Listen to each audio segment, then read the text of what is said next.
And we should have started already, but the bottom of my vape rig just completely fell out. Oof. He's fixing. It's a fixer-upper.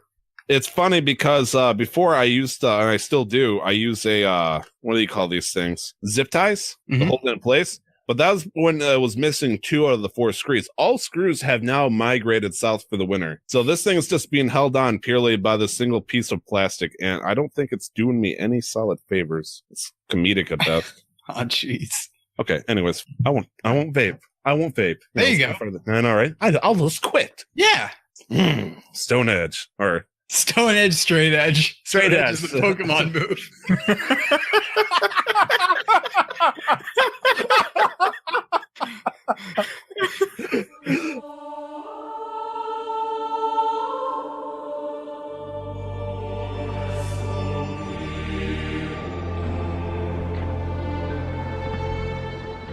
It was day 9 over in the Strand. I never thought fighting besides the Dreaming City would be such a nightmare. Most of the Queen's patrolmen were gone. Guardians have infiltrated the castle where Riven of the Thousand Voices reside. Another Guardian and I have been making a stand keeping the Taken and the Scorn at bay. Food and water run low. A company and ammo come aplenty. With Nick here by my side, and hundreds of Taken coming every day to say hello, to make sure that we're still here. I always let them know we're still here. This fight, this war, Tyler! It's been taking its toll on me. I can't even imagine what life is like Tyler! without putting a bullet into these godforsaken creatures who just keep... Tyler! Tyler! Eyes up, Guardian. We're under fire. I'm going to use my super. Cover me! There's only 3 of them, dude. It's not even worth it.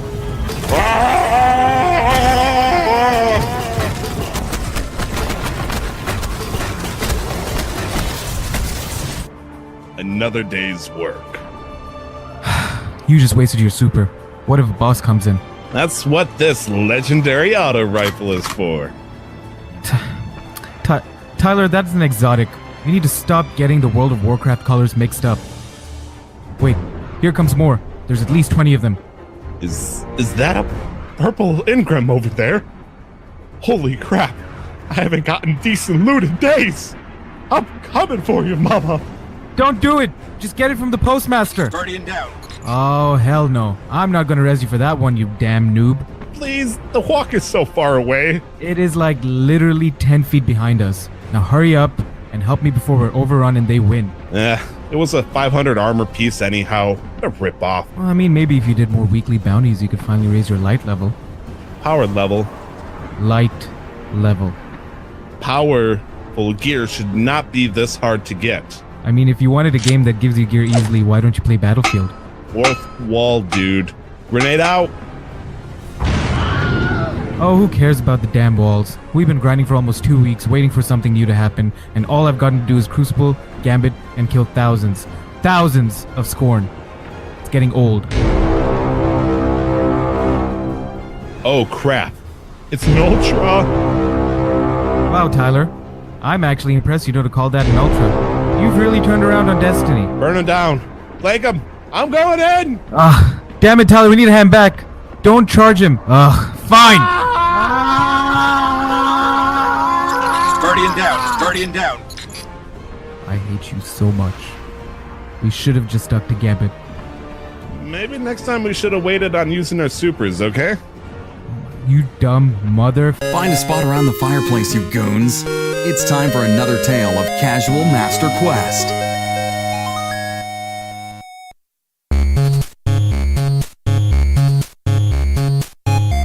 Aloha, everybody. Welcome back to another episode of Casual Master Quest. My name's Tyler Benito. I'm going to be your host today, baby. We are going to have so much fun, just you and me. However, I'm going to say, jokes aside, we got 2 other cool people ready to jump into the action.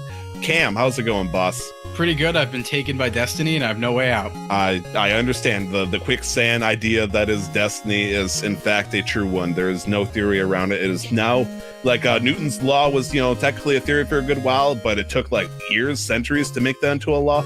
Nope, the Destiny quicksand law that took about a week and a half. Oh yeah. However, all my nagging finally paid off. It did. The grand nagger of Destiny is also here. Nick, how's it going, boss? Good. I played a game this week that wasn't Destiny. Whoa, that's illegal. Heresy in the churches. You can't pass Take it them away, boys. No way. That's not allowed, Nick. What are you doing? Play a non-Destiny. I mean, we're okay if it's Activision Bungie friendly. Was it an Activision / Bungie game? Well, no. I mean, technically, one of them. So I played 2 other games that wasn't Destiny this week, and I guess we're just hopping on into games that we've already played, unless we want to. Yeah, we'll talk in a second. This is Casual Master Quest, episode number 19, the podcast that still believes Waluigi will get in Smash next time. Probably. I believe it. Okay, we already know that we got another character confirmed for Smash, and it's like at this point, if that person's going to get in Smash, then Waluigi's. He's probably going to get pushed to the backside. So, when the Switch U comes out and, Smash comes again. I know, right? It's switching up. I'm calling it out.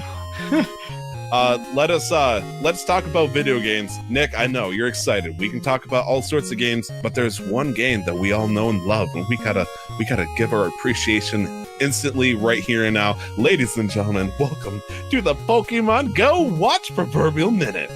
Now, for those who don't know, and I hope you know at this point, because I mean this is like a hazing introductory way to enjoy Pokemon Go, because you're going to have 3 guys who live and dream the life of Pokemon Go. Maybe not as much anymore because we're recovered addicts because we found different addictions, but that's besides the point. We're going to be talking about a little game called Pokemon Go, where we are talking on what did we do this week, what did we catch, what didn't we catch, and all that stuff. Nick, how was your Pokemon Go, week? Much more active than the last few weeks. Back to school full time, so I'm on campus, so I can spin Pokestops and catch Pokemon. I've been slowly working my way through the new special quest for Celebi, I think it is. And I'm still working on my Mew quest, though there's no progress there because I'll never catch Ditto. Ever in my life, I will never catch one. I'm so sorry. I haven't seen one for a couple of years, honestly. Yeah, and I'll never catch ghost Pokemon because no matter how late I go out, there's never any ghost Pokemon around. Oh man, well, our area has been really foggy this past week, which makes it a prime time for ghost Pokemon. So I've been seeing them everywhere. Also, I'm so sorry. I shouldn't probably bring that up if you're having trouble. No, I mean it is what it is. Like as I've said before, I've got my collection on my DS on the core Pokemon game, so it's not like I'm out to collect, but it's just nice to.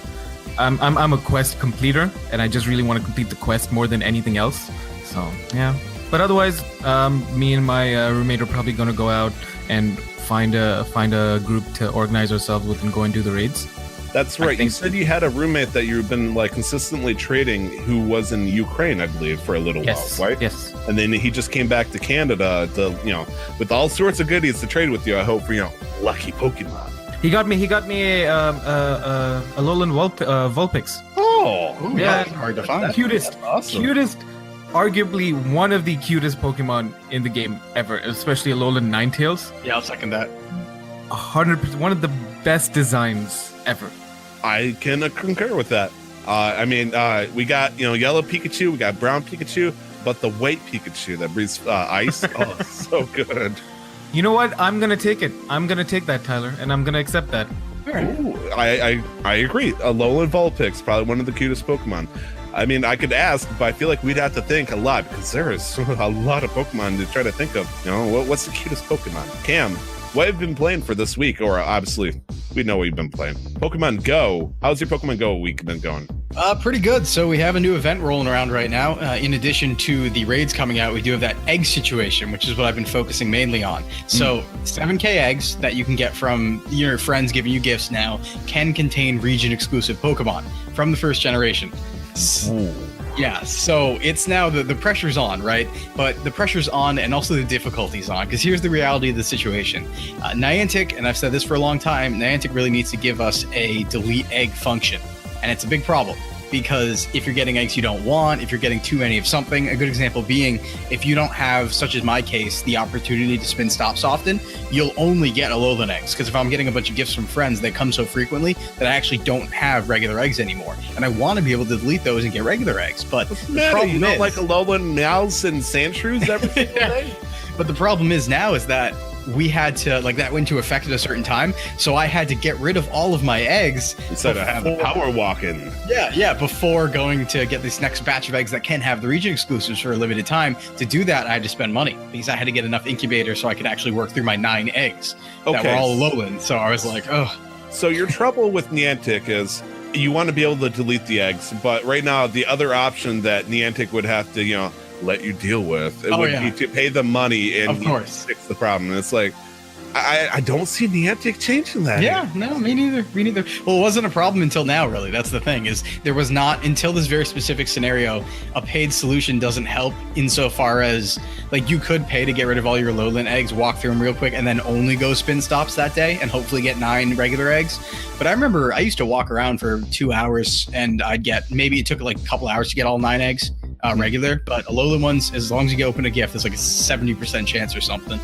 So I worked through them all. I have my Alolan ones now with that might have the exclusives, and I'm walking that, and those are going to hatch soon. Hopefully region exclusives. So that's what I'm up to. Man, I hope for your sake it does, man. Yeah, I really hope. Yeah.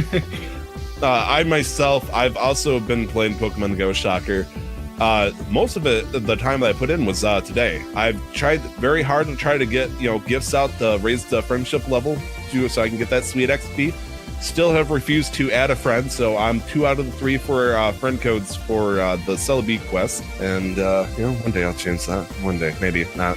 So today, with the Cam had mentioned that there's special events going on, as well as the whole egg situation. Moltres, Zapdos, and Articuno are now appearing as raids, level 5 raids from now on, I believe from the 13th all the way out to the 20th. And after the 20th, a first time ever, Mewtwo is going to be appearing in 5-star raids instead of X raids.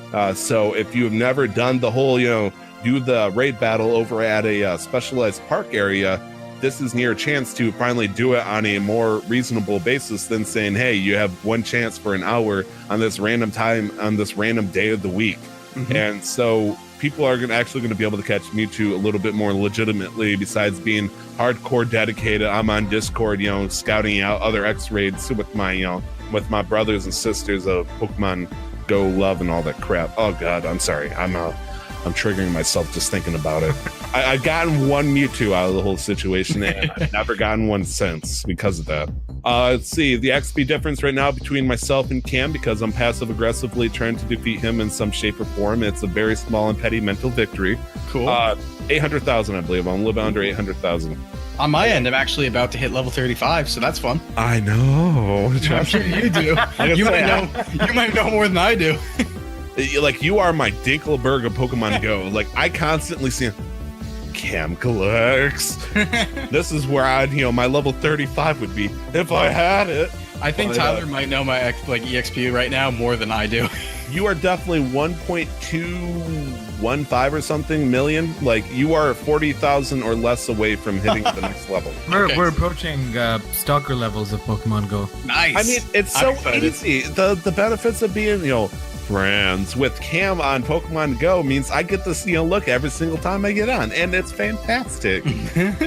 I mean, Destiny 2 does the same thing too. It's like, oh, what power levels Cam today? I bet he's gonna hit the 2 higher next time. And it's like, I'll inspect and start like, oh, that's pretty cool armor. By the way, you scoping my 518 today? Oh, did he hit 518? Yeah. I think that's pretty much it. It's my wife's birthday, so we went out to catch some Pokemon together. Before we headed out for her birthday lunch, we caught a Articuno. I just wanted the XP, honestly, but the rare candy is also nice. Oh man, that rare candy.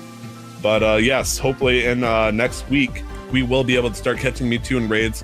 For now, for those listening, you'll be able to catch your legendary birds if you want to. And right now for the Pokemon Go research quest, it is still Entei last I checked. I do not know when that's going to change. However, if you haven't gotten it, I would get it sometime soon in the next week, because your chance might be running out. And I'm going to take a wild guess and say Suicune, or it's Suicune, right? I say Suicune, yeah. Okay, good. Suicune should be coming up on the horizon. I'm guessing next month. So let's be real here. There's, the opportunity is going to arise and disappear real quick. So I think that's going to be it for Pokemon Go, unless we have any wild announcements like you're going down, mysterious person, a passive aggressive intent. Who could that be? I don't know.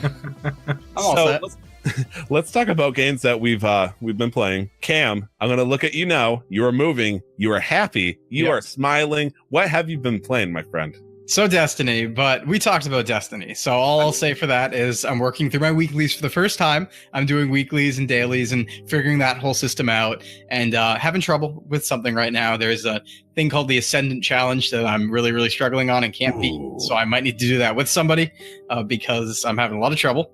It's it's less about fighting and more about running and not getting killed by things. And my light level is pretty low for it. So I'm like, is there a recommended level? No, sorry. Spoiler, Cam, there is fighting, but at the end. Oh, God. Okay. Oh, no. Oh, no. I feel like the thing is they pretty much 1 or 2 hit me. So I feel like I need to be higher. Yeah. Don't you love that where you're like 40 below the recommended level and you get like halfway in because you just managed to skirt everything? But when you actually have to fight or do something and you keep dying, it's like, I've gotten so far. I don't want to give up because I can do it. It won't be fair. The rewards will be insubstantial, but I want to do it just to tell myself I did. And the thing about it too is I think one thing for Destiny as a whole, I feel Destiny 2 as a whole, is I think that their normal brightness setting is way too dark. And maybe that was intentional, but I really actually can't see anything in the challenge. Like, I'll often try and jump over something and end up falling into a bottomless pit because I'm like, oh, that wasn't ground. That was just dark abyss. That's weird. I could be wrong 100%. Did they not let you adjust the brightness in the very beginning? No, they do. But I think like following their instructions is too dark. So I never follow their instructions. It's hard. This is more of a hardware thing. There's only so much you can do with one setting across millions, if not thousands of different devices, different kinds of TVs, monitors. Yeah. So I think things might be a little just dark on my end, but I wouldn't follow that unless it was like an OLED TV or something like that, where you want to enjoy true darkness. Yeah, the full depth. If you want Ansem K, you want true darkness. But besides that, been playing Spider-Man. So I borrowed Spider-Man. So Spider-Man, tell us about Spidey. It wasn't on my coverage, but my friend beat it already, so I got to borrow it. That's a wonderful game. I'd say definitely it's going to be one of the Game of the Year contenders, I'm feeling. The swinging is absolutely superb. Almost nothing bad I can say about it. It attaches to buildings. That's the very important part. You're not swinging on the sky. And there's a lot of great attention to detail stuff in the game. I don't want to do a full review because it would take a long time, but everything minor, every attention to detail, even knocking enemies off buildings. If you happen to catch an eye, if you look and you see you knock an enemy off a building, you will see them get webbed and kind of swing a little bit. Like they didn't actually die because Spider-Man does not kill people, but and like when you hit him in the head with the mailbox, that stainless steel. But they're fine. They didn't die. Yeah, but they're fine. The combat system is exactly what I need it to be. It's it's not some spectacular style system, but it's pretty stylish. Makes you feel pretty powerful, and the story beats are wonderful. Yuri Lowenthal's doing a great job as Spider-Man, as Peter Parker, and it really feels super done up. I really, really like it. Really, really like it. And it's weird because you wanted to make a very strong case right there saying, hey, Peter Parker doesn't actually kill anybody. He, everything, they just walk off all injured and stuff. No worry. They try. Small headache. A little ibuprofen can fix that, heavy concussion. But then there's moments, and it's not Peter Parker themselves, but Spider-Man in general. Like there was a time where a guy, and threw me off completely, a guy shooting himself in the head. And that's, I was like, whoa, it just pulled the persona, on me. It's like, they went there. It's like, ooh. There's some real stuff in the plots here. Like especially there's one scene in particular at a political rally that's pretty hardcore. It's pretty extreme, and it's like, whoa, man. You can't believe that just happened. It's like, man, they are not afraid of making the jump on something like that. It just felt weird because when you think of Spider-Man's been pretty turbulent in terms of the usage of different companies and whatnot. The license have been passed on many different ways. And so it's like, you'd think they'd want to make it look as great as possible, but they'd want to be safe when it comes to how things roll out. And it seems like it's Insomniac, right? Yeah.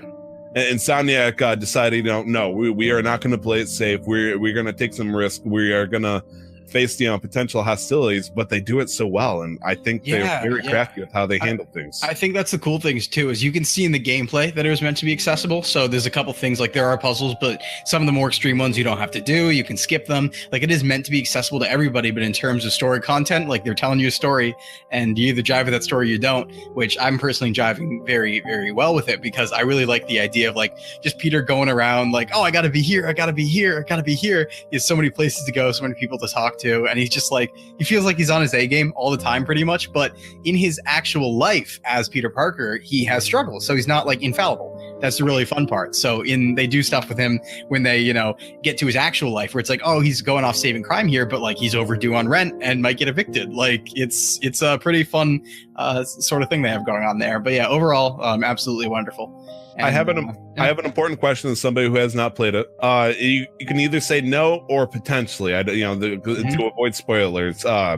Does Venom ever make an appearance in this game? You said you want no or potentially? Like, if it's no, that he's not going to appear, it's not really a spoiler if you say he doesn't, I guess, in my head anyways. Well, I was saying, because one way or the other I could answer that would spoil, is he or isn't he? Because it's either a no or a yes, basically. True, I know. Okay, fine. Don't, if you want to give me the eyebrow thing or something, it's just, I really wanted Venom to be in this game, but I did not see a single trace from him. I'll give you a maybe. I'm not gonna say no or yes, but I'll give you a maybe. Okay, sure. Yep. Or I guess I did see all the baddies, and I did see how things are going to formulate, how the story is going to come to its conflict, which essentially was the trailer that we saw during E3, I believe, for the most part, like how things are going to come to be. If you know about Spider-Man lore, which I don't really, I'm not a Marvel guy, but I have a bunch of friends who are and told me, but they do interesting things with the characters that they hadn't done before. So they're not following any specific sort of comic books run or any specific movie run. They're pretty much doing their own Spider-Verse thing going on here, and they have villains doing things that you haven't really seen before, and certain things like that. So for those of you who know Spider-Man, you start off the game and you're working for Dr. Otto Octavius, which is pretty interesting. You're working for him as an intern in his lab, which is pretty interesting. He's a great guy. But yeah, so besides that, I played Pixelmon as well, which was the final thing I played. And I love Pixelmon. I've talked about it briefly a couple other times. But Pixelmon's basically a Minecraft mod, puts Pokemon in Minecraft, puts, Pokeball crafting in Minecraft, gyms in Minecraft, the whole battle system in Minecraft. And it's like kind of what I want out of a Pokemon experience. So I've just been on a server with people, friends of mine, having a great time, exploring, because in every different biome, they have like 16 biomes and a bunch of different Pokemon spawns. Nice. Some are really rare. I ran across a Lapras in the middle of the ocean exploring, and I was like, ooh, like, it was so good. So that's awesome. An ideal Pokemon experience, far superior to Let's Go Pikachu, Let's Go Eevee. Anyway.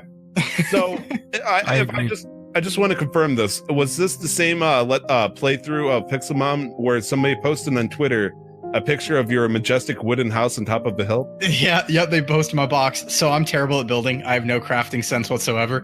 So generally everybody makes mansions and fabulous constructs of like the self-processing ore plants and things like that. I just make a box. I can put some wood blocks and I put them over there, and I made a square house, and that's my house. That's always I just wanted to make sure I got that. Like, that's actually pretty humble of you to admit something like that, because I'm terrible. I would have thought that you'd have the creative spark, like, I want to look fantastic. You're like, nope, utility. I'm not creative at all. Keep the brain out. Like, I'd be the same on any game that involves building like that. I've got one room for my bed if the game needed a bed. I've got one room for all of my workbenches, every single one of my workbenches, and I've got one room for nothing. It's just there, and it's probably the entryway to to my abode, to my home. Well, that's the thing. I'm playing Pixelmon because I want to explore, have Pokemon adventures, fight the gyms, which, mind you, are really challenging because they give the gym leaders not competitive movesets, but smart movesets and good coverage. So it's like, ooh, this is dangerous. And with that all being said, I was like, I don't feel like I need a fancy house, and I also don't know and am not good at building them and don't want to spend the time. So I'm just going to take it at my own pace, be real comfy with it. And I'm having a wonderful time with that. So those of you who've never tried it before, try out Pixelmon. It's great. So you play against, I'm assuming, computer gym leaders, you say. Mm-hmm. And there's trainers in the world tour. Yes, you can battle each other. There's trainers in the world too. There's Pokemarts, there's Pokemon centers. There's a bunch of cool stuff. So on my exploration, I was just exploring the region basically and making like markers, like I was, charting new territory. And I ended up finding the space-time altar where you can summon Giratina and like Dialga and Palkia. Yeah, no, like there's some cool stuff because it's so cool in Minecraft, just like exploring a mountain and then running across that and being like, yo, oh man. Holy crap. Yeah. That would be awesome.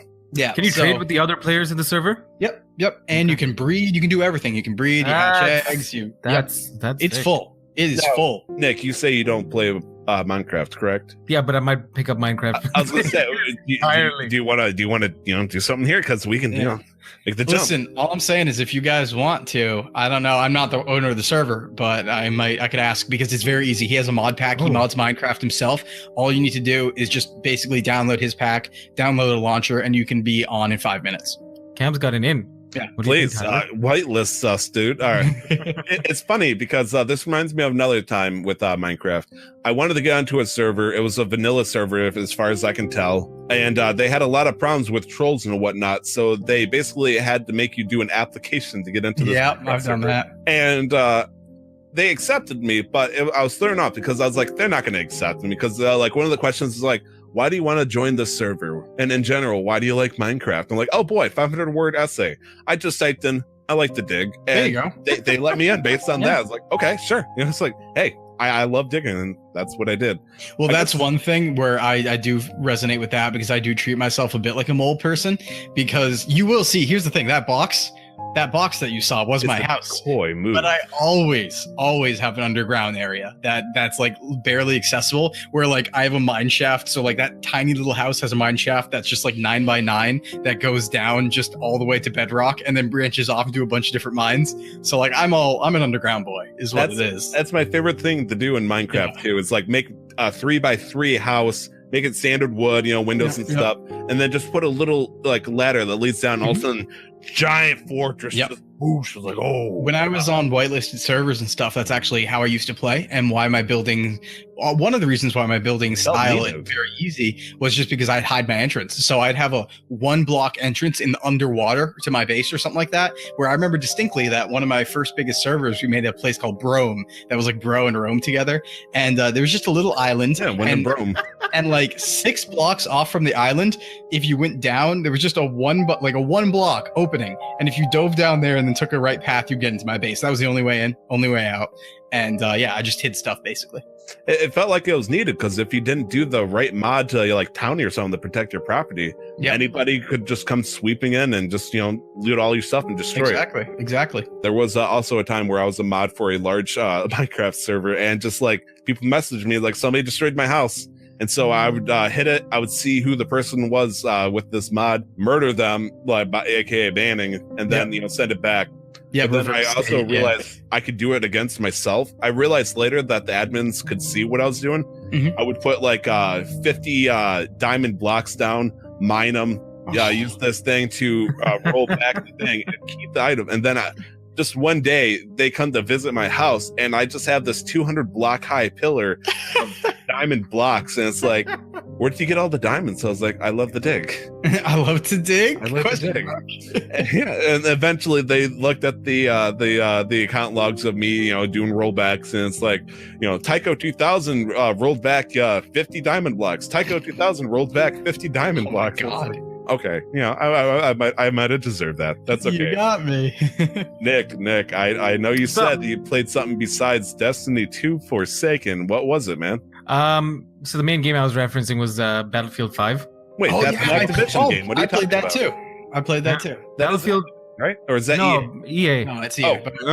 Be gone. Call of Duty is Activision. I always get them mixed up because I don't care about either of them. You're saying though. Yeah, the only reason I played was because that's what my friends were playing, and I just wanted to play with my friends. I had a terrible, and it's not nightclub time yet. I had a terrible time. Oh yeah. I had like a horrible time. I think it's an awful game. Are we just talking about in general with the multiplayer? Are we talking the blackout mode? And this is what I agree. My friends were talking about this. This was just purely multiplayer. They took many steps back from Battlefield 1. I played and I owned Battlefield 1 on my Xbox, and it was a fun game for the most part, but Battlefield 5 just feels like the most jankiest thing I've ever played in my life. And I've not even played PUBG, so I can't even make a proper comparison there. Well, be assured, Nick, all the bugs that were there in the Battlefield 3 demo are still there. They're features. They're features. No, they're not bugs. But DLC at this point, juice. And so I just want to say specifically, and this is a terrible joke, if they made a couple of step backs from Battlefield 1 to Battlefield 5, they had 4 games to go through from 1 to 5, man. This is ridiculous how long it's taken them to fix these mistakes. I can see you're being funny there, Tyler. I'm being horribly facetious. It was funny because I was being legit this time around, but then I realized I had to make my own catch. But that was a good joke, though, especially for somebody who doesn't follow the series. They would fall into that. The one where your neck. Yep. Not happy about that one. Yeah, that was a little longer than usual, Cam. Not happy about that one. Oh man, I was trying to play Koi too. I almost got away with you being frozen. All of a sudden, I hear something like Renekton or something like that. Renek. So how much time did you put into Battlefield 5, the beta? 4 hours more than I should have. Okay, so about I don't know, -4 hours, I hope, for your sake, or something like that. Pretty much. It's 4 hours is, what is it, 1/6 of my day. I wasted 1/6 of my day. But beyond that, Overwatch, I'm streaming Overwatch on fixed days now. That's and good I'm too. Playing competitively because I hate myself. Yep. Yeah, your sodium count is way too high when you play that thing. Very much so. But yeah, so Monday I should be continuing with my playthrough of Bayonetta, which as it stands today, as it comes out for audio listeners, which makes Tyler here particularly very happy because it's something other than Destiny that I'll be playing. Oh, praise the Lords. Praise all the goddesses, the gods, whatever there is out there. Thank you. And I was just gonna. I'd wait for you to finish. Never mind. No, I'm pretty much done. I was just gonna say I wanted to talk about Battlefield 5 if we could. Yeah, let's do that. Please, Let's trash talk Battlefield 5. Yeah, no, exactly. That's exactly what I wanted to fully intend to do, and let's execute right now. So, okay, so we talked about janky stuff like that. I wasn't joking when I said a lot of the bugs are in there still from 3.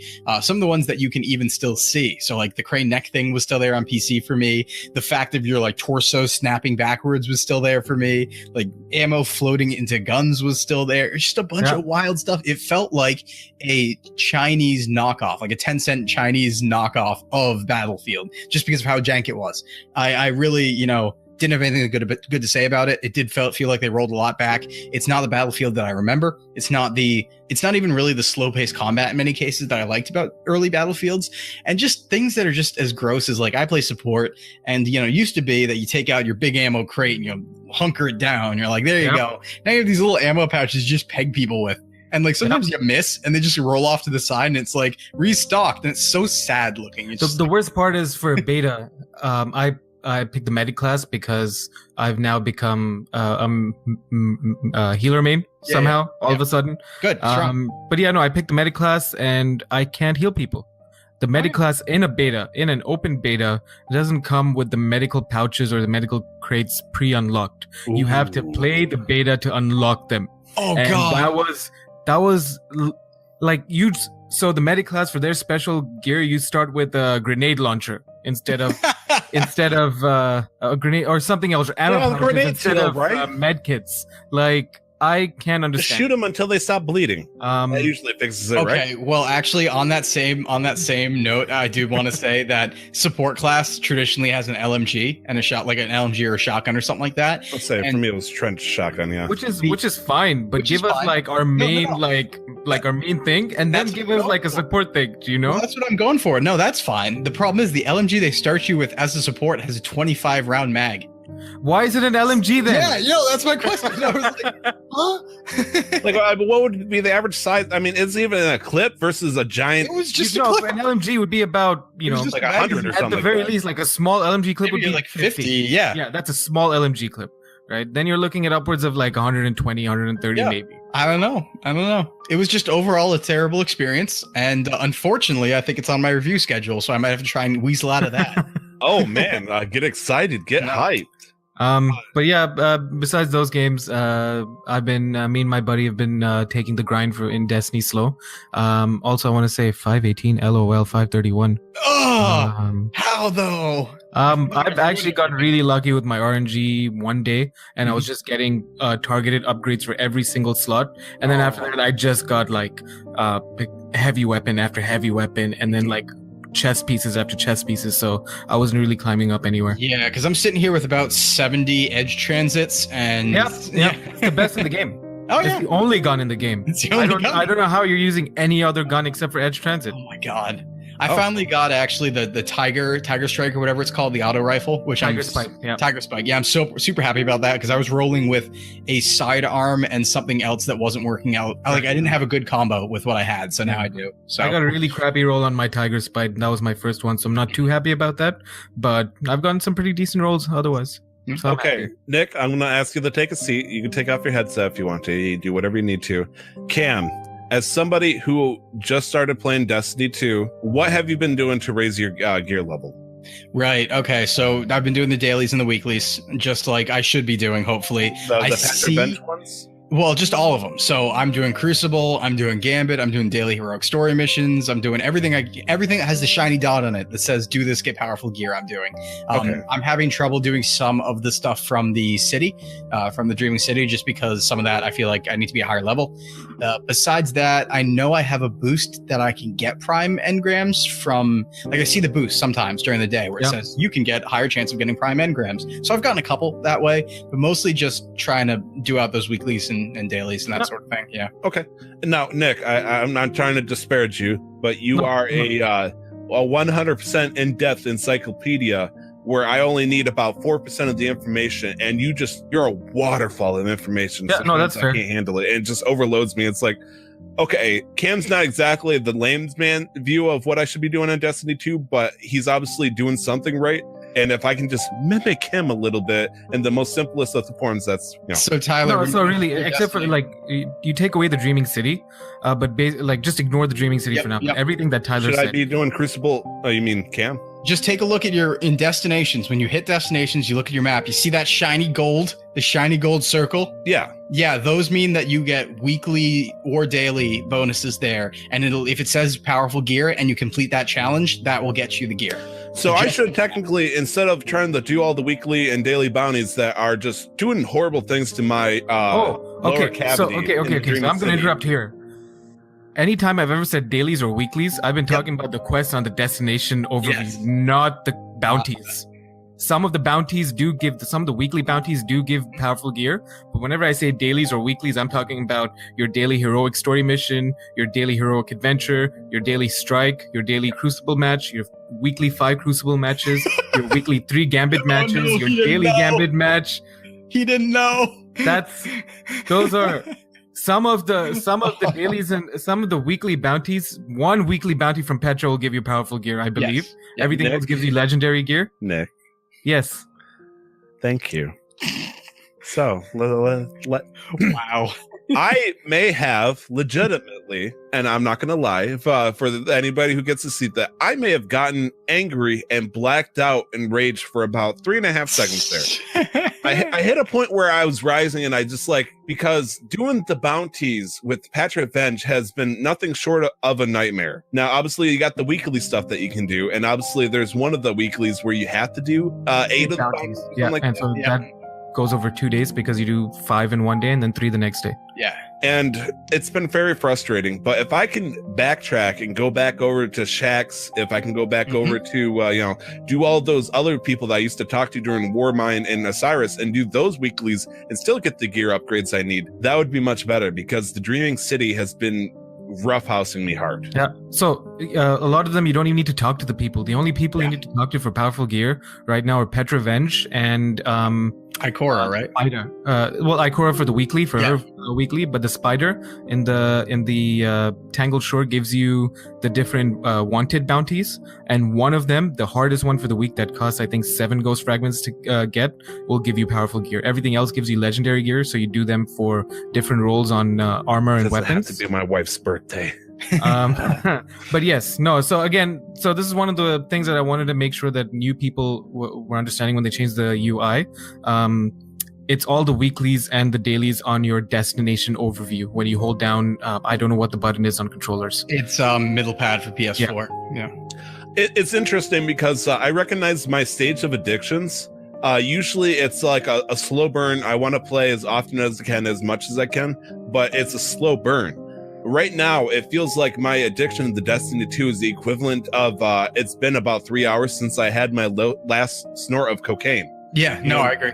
It's like, I am in this huge rush. I got to play Destiny every given minute where I'm able to, if I have free time. And it's so frustrating And I think the problem with that was also because you weren't seeing any growth, and you were just trying to figure out why there was no growth. And now that you know, it'll be a lot easier on you mentally.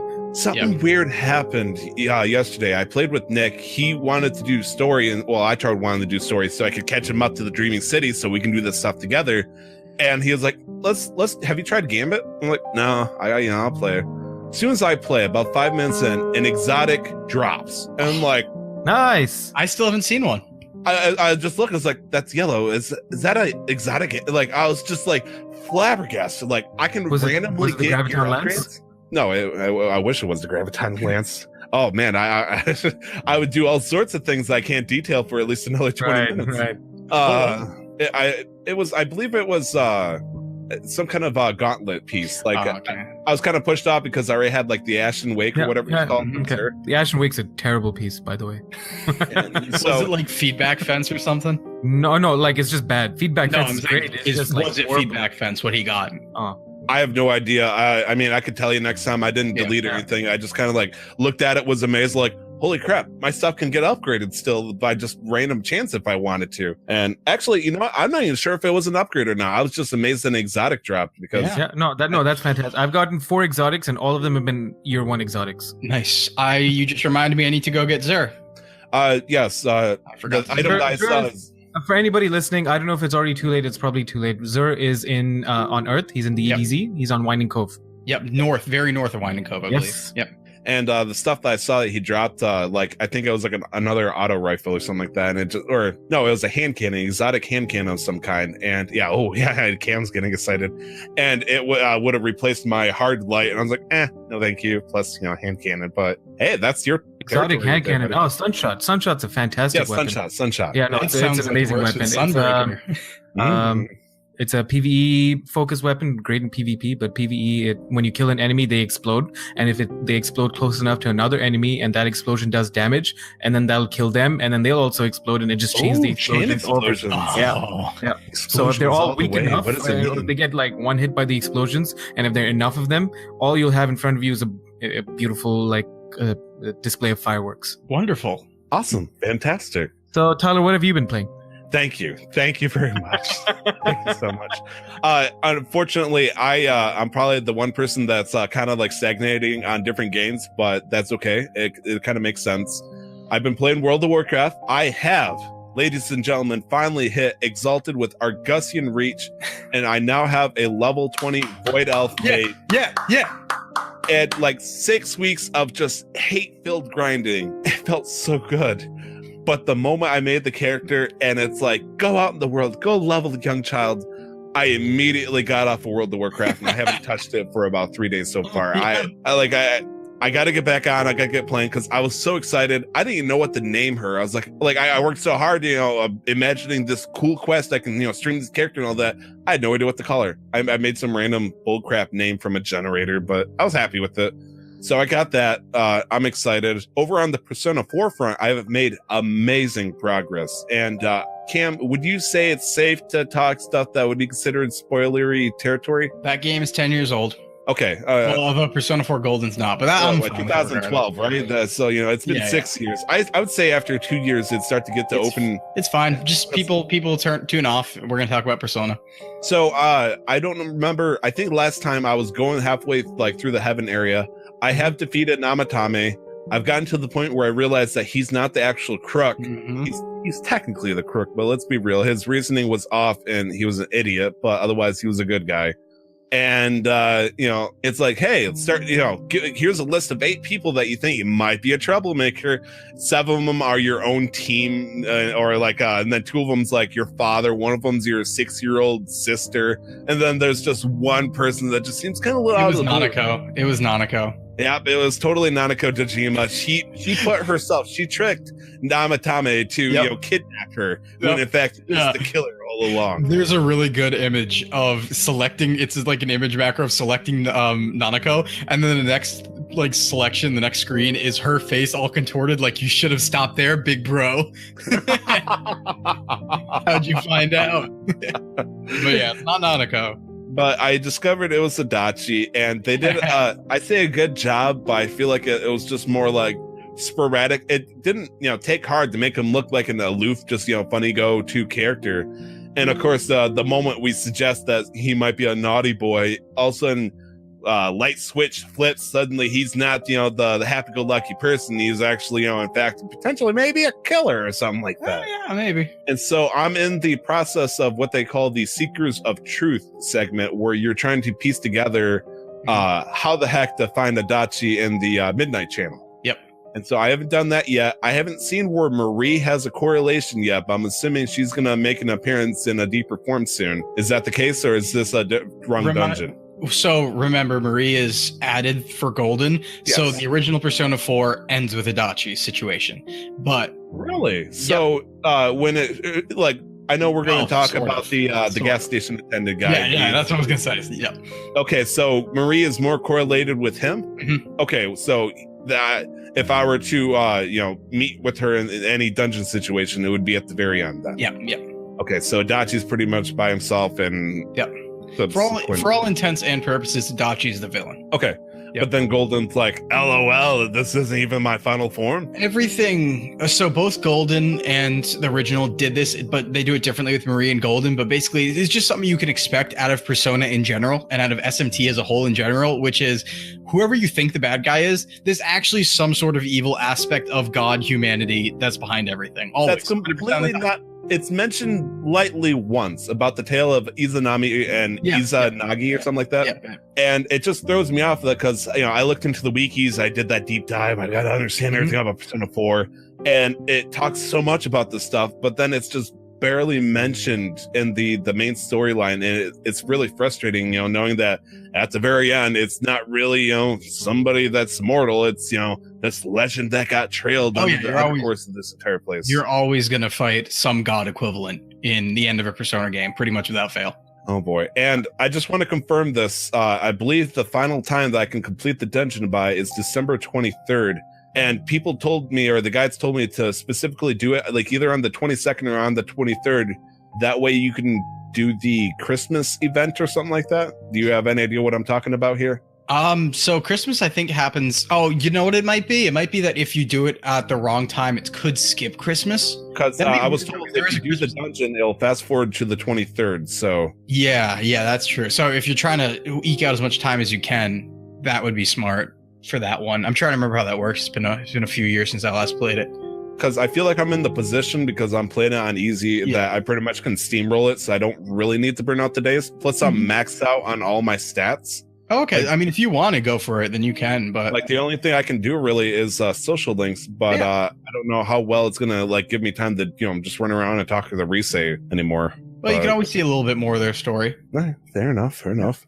So I got that on Persona 4. I pretty much got it on the ropes, but I'm sure that means I only have another 10, 15 hours to go. So, look forward to that. Yeah. I've been continuing my stream of Skyward Sword. I have, it's interesting to me because Skyward Sword does 3 sets of 3s. First thing you do is 3 dungeons, and then you do the 3 flames to increase the power of your sword, and then to activate it or whatnot to continue on the thing, you got 3 sets of songs. And I am currently on the 2nd set of 3, where I just completed the 4th dungeon essentially to get the first flame. And wow, that was actually pretty hard. It was the first time that I actually had to consider, oh man, this might actually have some difficulty to it, because I fought the boss in there. I don't remember what the boss's name is, but it reminded me of like a Papyrus or not Papyrus.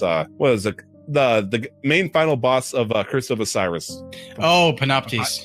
Panoptes. I think his name was Kalaktos or something like that. It had the same vibe. Okay. But it's this giant golden statue with 6 arms and scimitars, and it looked like some evil villain from Aladdin's 5th movie that never got the release. And man, that is a good boss, but it's also a very hard, unforgiving boss if you screw up. I played that. I'm about a third of the way through the game, and I think that's pretty much it on my end for playing games. Is there anything else you guys want to talk about before we continue on to another fun segment? I'm all set. I'm excited. You sound excited. I'm at that point where everyth's just neutral, and as I said pre-show, whatever happens, happens. Optimism up, Guardian. Okay, so good. So for those who don't know, this is going to be the Nick Switch Initiative segment, where we pick a topic of Nintendo origin and try to grill Nick to the best of our tendencies in either a sadistic fashion or otherwise, trying to give him an educational edge over the rest of, human society. So one day that he may own a Nintendo Switch and then be the lore master over all of us. That way, if we talk about something, he can correct us and say that our lore is wrong and then give us the finer details as needed, depending on. I'm just waiting on the Destiny 2 Switch port. That's all I'm waiting on. Yeah. Oh, man. Oh, man. Cam, thoughts here. Team up with me here. Let's say we didn't have to pay for it or anything like that. We know we do. If it came out to the Switch, if Destiny 2 came out to the Switch, would you switch to that? No. No, If I could bring all my stuff over, if I could crossplay and like keep my data between both saved to the cloud, Like yeah, Fortnite right. style. Right. Yeah, I right. forgot. For, The console players are already locked to 30 FPS. My bad. Yeah. I was gonna say, but if I could do Why that, is it maybe. on the Switch? It was 60 FPS. Then I'd play it on the Switch. If I could take Destiny with me wherever I went, Right. I would put Live and die. I Well, you would see- live and die by my Now, Switch. Nick, you can take Destiny wherever you want, as we Oh, saw no. Tyler do. Oh no! The PlayStation I totally Vita. forgot about this. With Okay. the PlayStation Vita. Let's not talk about this because it's an abomination. And So I let's got talk a Vita about game in this. today, guys. Oh, congrats! One Yeah. of the two visual novels imported Yeah. from Japan. Congrats! Well, this one's from Venezuela, but yeah. Oh, obviously, you're right. You're right. So, as Cam had mentioned and Nick is dreading, there is one time where I was out of state for my usual weekly runs, which is no longer the case. I'm actually entering winter mode where I will not be going out of state once a week anymore. Lonely in my hotel room, pining for Destiny 2, but unable to play it in any shape or form. I was very upset with the world, and I was watching somebody on Twitch playing Destiny 2 or some crap like that. And lo and behold, I had a terrible dark thought enter my head from the old gods of old. A brilliant thought. I whispered into your ear. Yeah, it was actually Cam. Tyler, why don't you play the Vita? Connect to the PS4. Because nobody remembers, Play but the Destiny 2. nobody remembers, but the Vita can do remote play for The PS4. new gods have abandoned us. And They've no left fun- us in ruin and forsaken us. No, like I tried this and it worked for me, linking the Vita to the PS4, this forgotten ability, long time forgotten, to play Persona 5. And I was like, I don't want to do this. I want to play Persona 4. But, I give it a shot. And sure as all heck, you can play Destiny 2 on your PlayStation Vita using course you can. Remote Link. And it is Wonderful. god awful. It is the best. It's like having a cool feature that you will never use. Kind of like having the light for the Game Boy Link of the Game Boy Color where you can plug it in, it has an overhead light. Sure, if you have anything less than 90% on your AA batteries, it'll immediately kill your Game Boy Color, but it's still nice to have to appreciate. It's a cool feature. Exactly. Or you can go to backlight. I used to see people at college playing Bloodborne and Final Fantasy 14 using the Vita, like remote play. God. Ooh. Oh. I mean, it was cool because it looked great. It looked fantastic. Obviously, 30 frames per second. Well, given the internet stability and the latency was horrible. I couldn't aim worth squat. Plus, it took me a while. I was like, oh gosh, there's no touchpad. And this was a moment of ingenuity for me. I touched the middle of the screen. The middle of the screen was the touchpad. So I entered directory mode by touching the screen of the Vita. I'm like, wow, that was so cool. But other than that, like aiming and everything else, it was terrible. And I won't, do that ever again unless it was as a joke. It's funny because I'm crossing two worlds here. Cam and the world of Vita and, making Vita useful in any shape or form he can think of, with Nick, who adores and puts Destiny 2 on the highest of pedestals. So I got like a grave lord with the Vita saying, rise from the grave, trying to, grab at anything he can. And meanwhile, Heaven with Destiny 2 with Nick, being the gatekeeper, just combining and just watching the looks on both of your faces with Cam going, yes. And Nick's like, oh God, please don't do this ever again. Anyways, so clearly Nick needs a Vita. That's all we're saying. The Nick Switch initiative, guys. What is that? It's a little thing where I'm going to give you 5 questions. It is my turn to bug you with the questions this time. Last time I made it a little too easy and I was very upset with myself. So I have 5 questions for you. I've given them influentially, like, it's pretty much going to be up to you. I can make them hard by taking out multiple choice and whatnot. And if you feel like that's impossible due to the circumstances, I'll have multiple choice for you. You'll just lose your honor and dignity as you try to answer it. Let's see how the first 2 questions go. Of course. And you decide according. And so let's start with the Nick Switch initiative for the game Splatoon. So, Nick, you do also, remind you, have 2 calls for me to help you out. And Absolutely. in terms of, just to let you know ahead of time, I picked up Splatoon 1 at launch. I played Splatoon 1. I did not buy Splatoon 2, but I know a good bit about it. So, fairly confident, but not extremely confident. And as Cam also pointed out last week, and I want to reiterate, we do not pick questions that we ourselves would not know typically. Oh, okay. And for your reference, Nick, I have bought Splatoon 1 for the Wii U on a Black Friday sale and then left it in the wrapping for about 6 months, only to play it for about half an hour as a joke to convince myself to play Splatoon 2, which I put a more significant amount of time into. Okay. So, my focus is on Splatoon 2, but there was a problem here. My personal rule was 1 Wikipedia article. That way he doesn't have to search through these wild, massive essays and torture himself about handheld consoles. Cough. But in this situation, there is no Splatoon series Wikipedia article. Right, There's right. Splatoon and Splatoon 2. So most of these questions can be answered simply by looking at Splatoon. However, there could be some information you can get a question right by looking at the second article. That's and is there anything else that we can think of before we dig right into it? No, I'm ready to hopefully lose. So at the risk of being immediately sued by any kind of copyright infringement, right now probably Splatoon 2 music or Splatoon music is playing very quietly in the background. One of my favorite types of music I've ever heard from a Nintendo game. It's just so wacky and I love it. But let's get into it. Question number 1, potentially a multiple choice depending on honor and dignity. And I like to give some backstory to each one of these ones. Splatoon was developed by Nintendo's Entertainment Analysis and Development Division for the Wii U in 2015. Yes. And focused on the domination through controlling areas with ink. This programmer, who had previously worked on games in the Animal Crossing franchise, was said to have created the concept. Who was this person? Huh. Wait, Tyler, I thought you said you were only putting in questions that you knew beforehand. I would like to think that I knew this person. Are you not saying that's the case? I didn't know he was the person that did it. I was going to say, I was just calling you out for fun. No, it's okay. You can call me out. I deserve that one. Um, Let me look at the rest of these. Okay,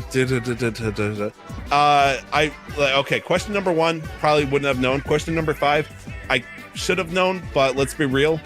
Question 2 to 3, we're in the hat, so we're good here. Okay, so anyways, Nick, buddy, how's it going? So I'm gonna take my shot with this. I know, again, as we've learned over the last few weeks, names are not my best forte, or not my strength. But this guy's name is Shintaro Sato. Sato. I would say Sato, but as I'm sure you can guess, yes, you are correct. That is very correct. You honor intact.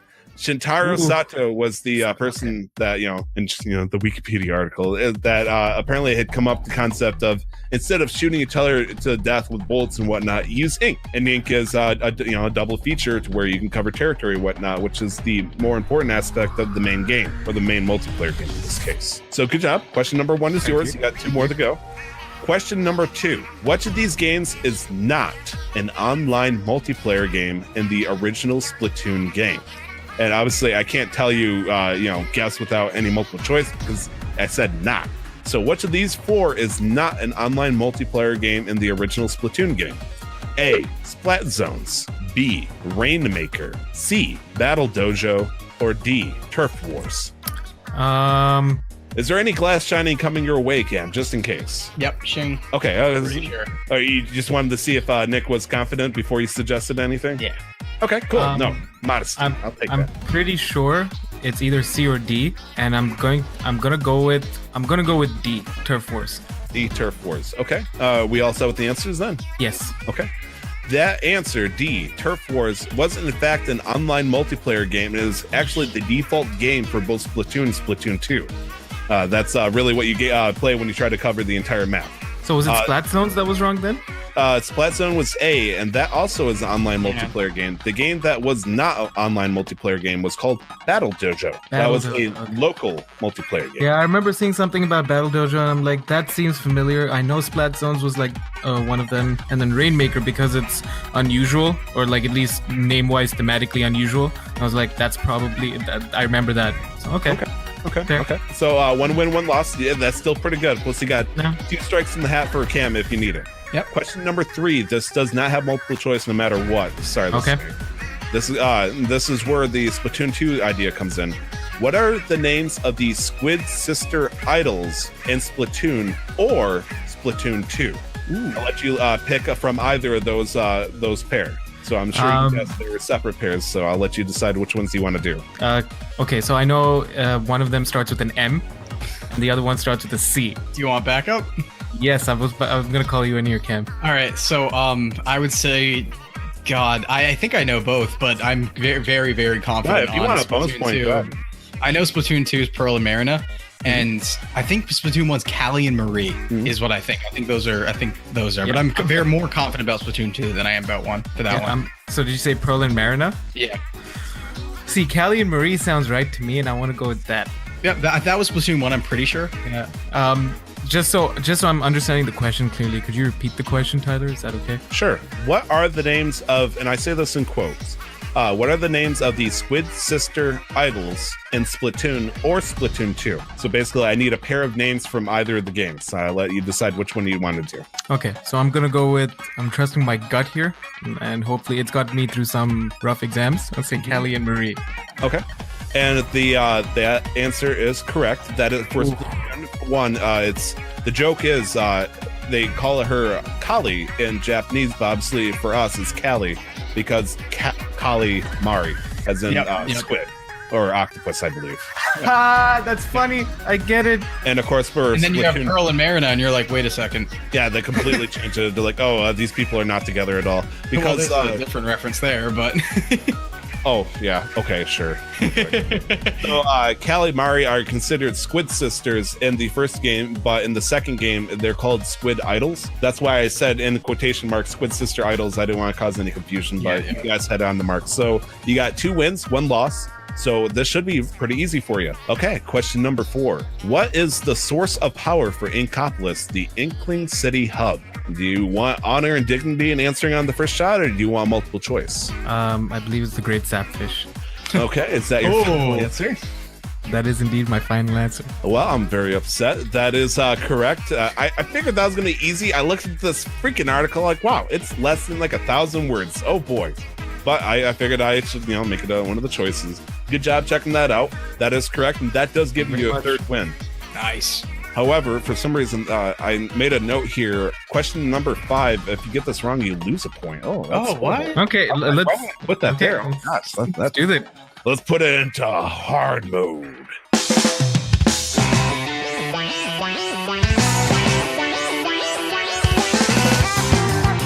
You got my help too. Yes, you do, and this is the specific field. In the end of March of 2018, how big were the sales worldwide for the original Splatoon? March 2018? 2018, after Splatoon 2. Can I ask a question? Is that the most recent number they have? As in regards to the Wikipedia article, yes. Okay. Splatoon or Splatoon 2? Splatoon 1. Now, mind you, it says March of 2018, which is almost half a year past Splatoon 2 coming out. So how close do we have to be? Ken, you are the numbers expert. I will regard this to you. How close do you think you should be? I mean, you could use the rule I was using, but that's tougher with. I know it's in. I'll put it this way. I know it's in the single digit millions, so that's tougher with that. Within 1 million. How about within 1 million? Okay. I can help you here. I think if you want, Nick. If it's Splatoon 1, and I'm just gonna say this really quick. I not explicitly, but I sort of mentioned or wanted it for it to be a little challenging, so I did look up the sales numbers. Yeah, there you go. And so I'm pretty sure it's. Wait, can I guess? Can I guess to see if I'm right before you answer with the correct answer? Yeah. Okay. So I think Splatoon 1 now is God, somewhere. It's God. Wow, that's a No, hot I take. want to say high Cam fours. thinks it's better than Peach Please Splash You calls it God. I'm going high fours, low fives for my guess. Okay. So from the Wikipedia article, I might have been at the wrong place, but Splatoon 1 was at 3.97 and Splatoon 2 was at 6.73. Yeah, I know Splatoon 2. Yeah. So I'm going to go with 3.97. Okay. And that is your final answer. You're going to disregard Cam? Yes, sir. Wow. That is actually, Nick put his own confidence in numbers over Cam right now. And the number that I give you for March of 2018 is 4.93 million. I was wrong. Cam was right. Yeah, Whoa! I was wrong. However, I was getting the numbers you mixed said up. 3.97. That is within 1 million by That is something else. 0.04. This is just sheer luck. So instead of getting your negative, I don't know why I made the mistake of disregarding Cam. I was just so confident, and I got the number wrong by 1. And Cam was like, "This is dead eye level accuracy. High 9s, low 5, 4.93." Like, this was. I knew Splatoon 2 was in 6. Yeah. I knew Splatoon 1 was a little bit under it because it wasn't the best selling, but I knew it was their second best IP for like years after Yes, one of the Wii. It was the most after Wii Sports, it was the most successful UIP. Yep. Yeah, so I was like, given that, it has to be, all right, cool. Amazing. Almost 5 million out of the 13 million of the Wii U consoles. The fact that it got that high percentage. Yep. So I want to point out that Cam did accuracy and recognition of low 5, high 4. He did what Twitch could not with Cam, and with Nick in terms of 2.97. He understood That's why that number was stuck in my head. Hey, that guy actually could have been that. You're not wrong. That might have been on the right thought there. Ooh. So you did get the point there. That is $20 coming your way. The last I checked, you were at 195, so I believe this puts you at 215. Getting there. Are over 2/3 of the way towards the Switch, or I guess whatever you use the money on once it goes your way, because you can totally just say, "I'm gonna buy a Vita." Yeah, if you buy a Vita with that, No, I'll pay you more. I'd rather buy a Switch. I would personally beg you, just take my Vita, just get a Switch, please. Do that too. Take Tyler's Vita. So, did you hear about? I believe it might have been the people from PS I Love You XOXO. Was it Greg Miller and Colin Moriarty? Greg, I know Greg Miller. They did something, I believe, it might have been them, called the PS Vita, like some kind of program where if you stop playing your Vita, mail it to them, and they'll have a list of people who couldn't afford a Vita and mail it out to them, like a refurbishing, like That's so cool. adoption service. And I felt that way for a long time. Like, it's like, I love the Vita and all that stuff, but it needs to, let's find it a good home if we're playing with it. Welcome to the nightclub, where things might be a little bit not safe for work. If you got children around, you probably should enjoy this later. But don't worry, we'll be waiting for you. Yeah, no, I used to, for people's birthdays and Christmas, I used to buy them the PS TVs, which were only $40. Yeah. And it was basically a Vita in a micro console. And I used to buy that as a gift and just give them out. But at the same time, I'm like, I see them all not getting used now. And I'm like, they need a happy home. That's one thing that resonates with me deeply. Is one of the reasons why I originally refurbished consoles and would fix them is because I wanted them to be used and actually have a happy home. Right, let them be loved by another person. Don't let them get collected and enter dust. Good job, Greg Miller. Good job, PS guys. I believe that's them. Hopefully, I'm not giving the credit to the wrong people here. I'm pretty sure Greg Miller is with PS I Love You because I know he shows up at They PlayStation were originally. Experience. Yeah. They both split off after a while. Greg Miller, obviously, he's still a part of IGN, I believe, but he's doing his own thing. And I believe Brian Altano and a couple of people had taken over the PS I Love You XOXO before it went into the ground a second time permanently. Oh, yeah, I never Actually, no, listened to it. that's incorrect. Brian Altano had gone over to PS Beyond. Oh, okay. PS I Love You XOXO just simply burnt to the ground, and Moriarty and Miller just split ways. Yeah, I've never listened to it or whatever it was. I assume it was a podcast, right? Yes. Yeah, they would show up and have a panel at PlayStation Experience sometimes and talk about stuff, so I'd usually just watch that. It was a good show, and it was kind of upsetting that just randomly disappeared out anywhere. Now, if I say the word Machi, Nick, would I be correct? I think it's Mochi personally, but I personally think it's Mochi too, but it's just I noticed that one of our podcasters who's just randomly dipped out of screen, and now I see him chipmunking. Mind you, this is the only thing I've eaten today so far. Okay, I won't call you out. Oh, actually, never mind. I already did, but it was funny. Okay, jeez. So congratulations again to Nick. Thank you very much. You're at 215. That means you are technically 4-5. I mean, if you hit 295, I'm gonna give you the $5 for a freebie. I'll find deposit bottles somewhere. Because in Michigan, I can get 10% for a bottle. So $215 is equal to 280 Canadian dollars. Okay. And a Switch, the last time I checked, is about 379 before tax. I would probably have no problem like covering tax, or at least like the last $20-30. Mm-hmm. So we're getting close. Yep. Well, I mean, like I said, I'm not sure if like they made it more expensive through the Canadian thing. Obviously, currency exchange, but it was $5 if I were to purchase it for 300 plus tax, and then have it shipped to the Canada. So 305 plus tax essentially. So if that if that's 330 total, It just might be, right? Or me just going across even to Seattle to getting it there. yeah, that's another thing you could do because Yeah, and then we save on shipping expenses too. Smuggle switches into Canada. Yeah. Oh man, are we about to suggest smuggling? No, all switches? I have to do is just stay there for 2 days, and then my allowance for what I can bring back increases. Yeah. Oh, so there's like the longer you There's stay, a shopping the more you allowance, can bring yeah. back. So if you're going if you're there for 24 hours, I think it's $100 per person in general, where they're not going to tax you, and then based on like how much you bought, what you bought, why you bought it, who you are, they'll tax you accordingly. Like you can't bring anything more than a bottle of alcohol or like a 12-pack of beers without paying tax. But we did that close to Christmas, where I bought a crate of beer, because a crate of beer was equivalent to a 6-pack for me over here sometimes, depending on the brand.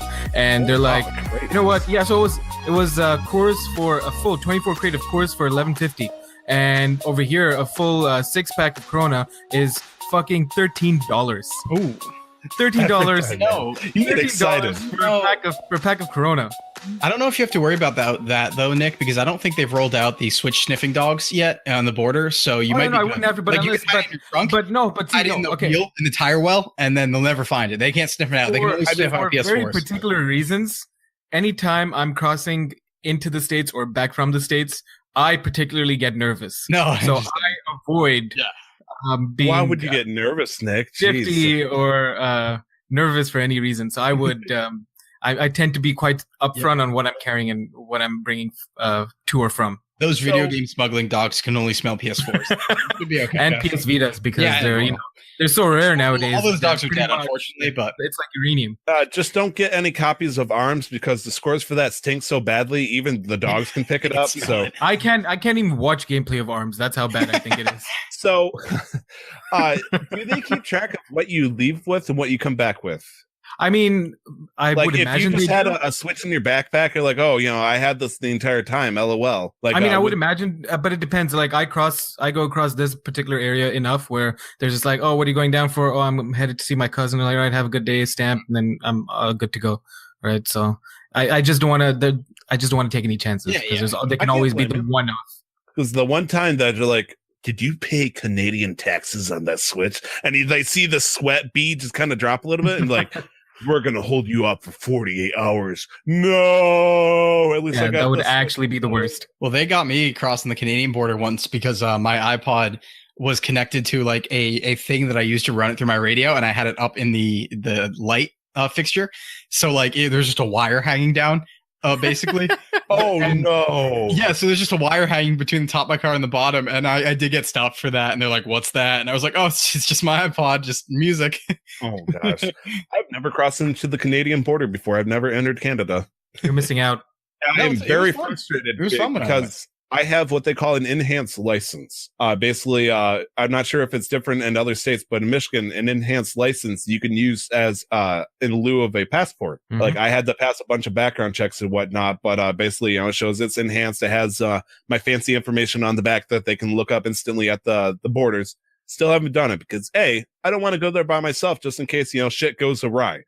And that's like if I got in trouble in Canada, it's like, man, if All I you have to get do is, left with sorry news- about that, Yeah, there, yeah. bud, and They then give you're you good to go. Yeah, just say Write an apology letter. Yeah, a very large apology. No, And- they'd write you the apology letter. Oh, yeah. They write you. We're very sorry for the circumstances of holding you up for those 5 minutes. We really hope sincerely that next time you reconsider you're breaking the law or whatnot, you tried using American dollars and refused to accept a receipt or some crap. Okay. Anyways, the main reason is I want to go with my wife. Wife doesn't have any kind of passport or anything, so she would get stopped at the border. Whoops. So, anyways, let's talk about video games. Yeah, let's do that. Yeah, I like video games. Guys, we had a Nintendo Direct happen a few days ago. Yeah, we did. And I would say it's big, but to me, I really didn't care for it. I'm not gonna lie. I'm gonna preface this with I was not very impressed by it at all, because there was a couple of stuff that pretty much we knew, kind of some clarity, and one more thing, just kind of like it was a meh Direct in terms of just overall. I think appeal and presentation. There were what they decided to do was make it seem artificially big by talking about every single game that's coming out, even if it's been announced for months. So in terms of new announcements, the really only big things there were some new indies, but the big thing was like Luigi's Mansion 3. Yes, that was a big heavy hitter in the middle. And then Animal Crossing 2019, really. And then some stuff leaked early. Crystal Chronicles leaked early, but we saw that.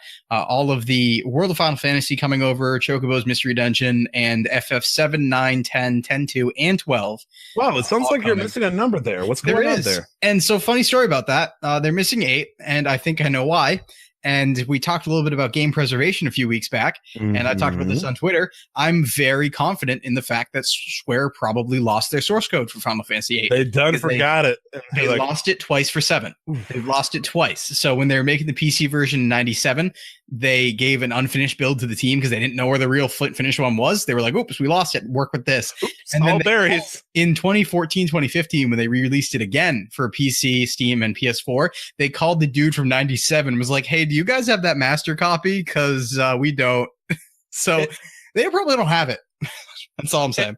Just to further expand on that viewpoint, they have Final Fantasy VII out on Android. You can buy it for $15. Great price point, by the way. God damn. But I realized, and what I think they did is they took the PS1 ROM and then shelled it into their own emulator onto the thing. And it runs so terribly. And it was just frustrating how terrible it was. And then, so after that, immediately I downloaded the ROM, got my own PS emulator on the Android, and it ran perfectly fine. But the one I paid for was terrible. Like, just fucking disgusting with how bad it was. That's probably because it was based on the PC version from 97, which they wasn't built on the master copy in the first place, and they had to actually finish the game for Square because it wasn't done. And there was, sections that were left out and sections that were in that got cut. It was a mess. And that's why I'm honestly like, with 9, they learned. We know they have the master copy of 9. We've seen that before, but I don't think they have it for 8. There's also some concern about the vocal track in the game, but that is really just a music licensing thing where they just would have omitted it. They wouldn't have not put in the game. So I really think they just don't have it. Cam, why don't you just tell us how you really feel? That Squall's dead? Is that how I really feel? No.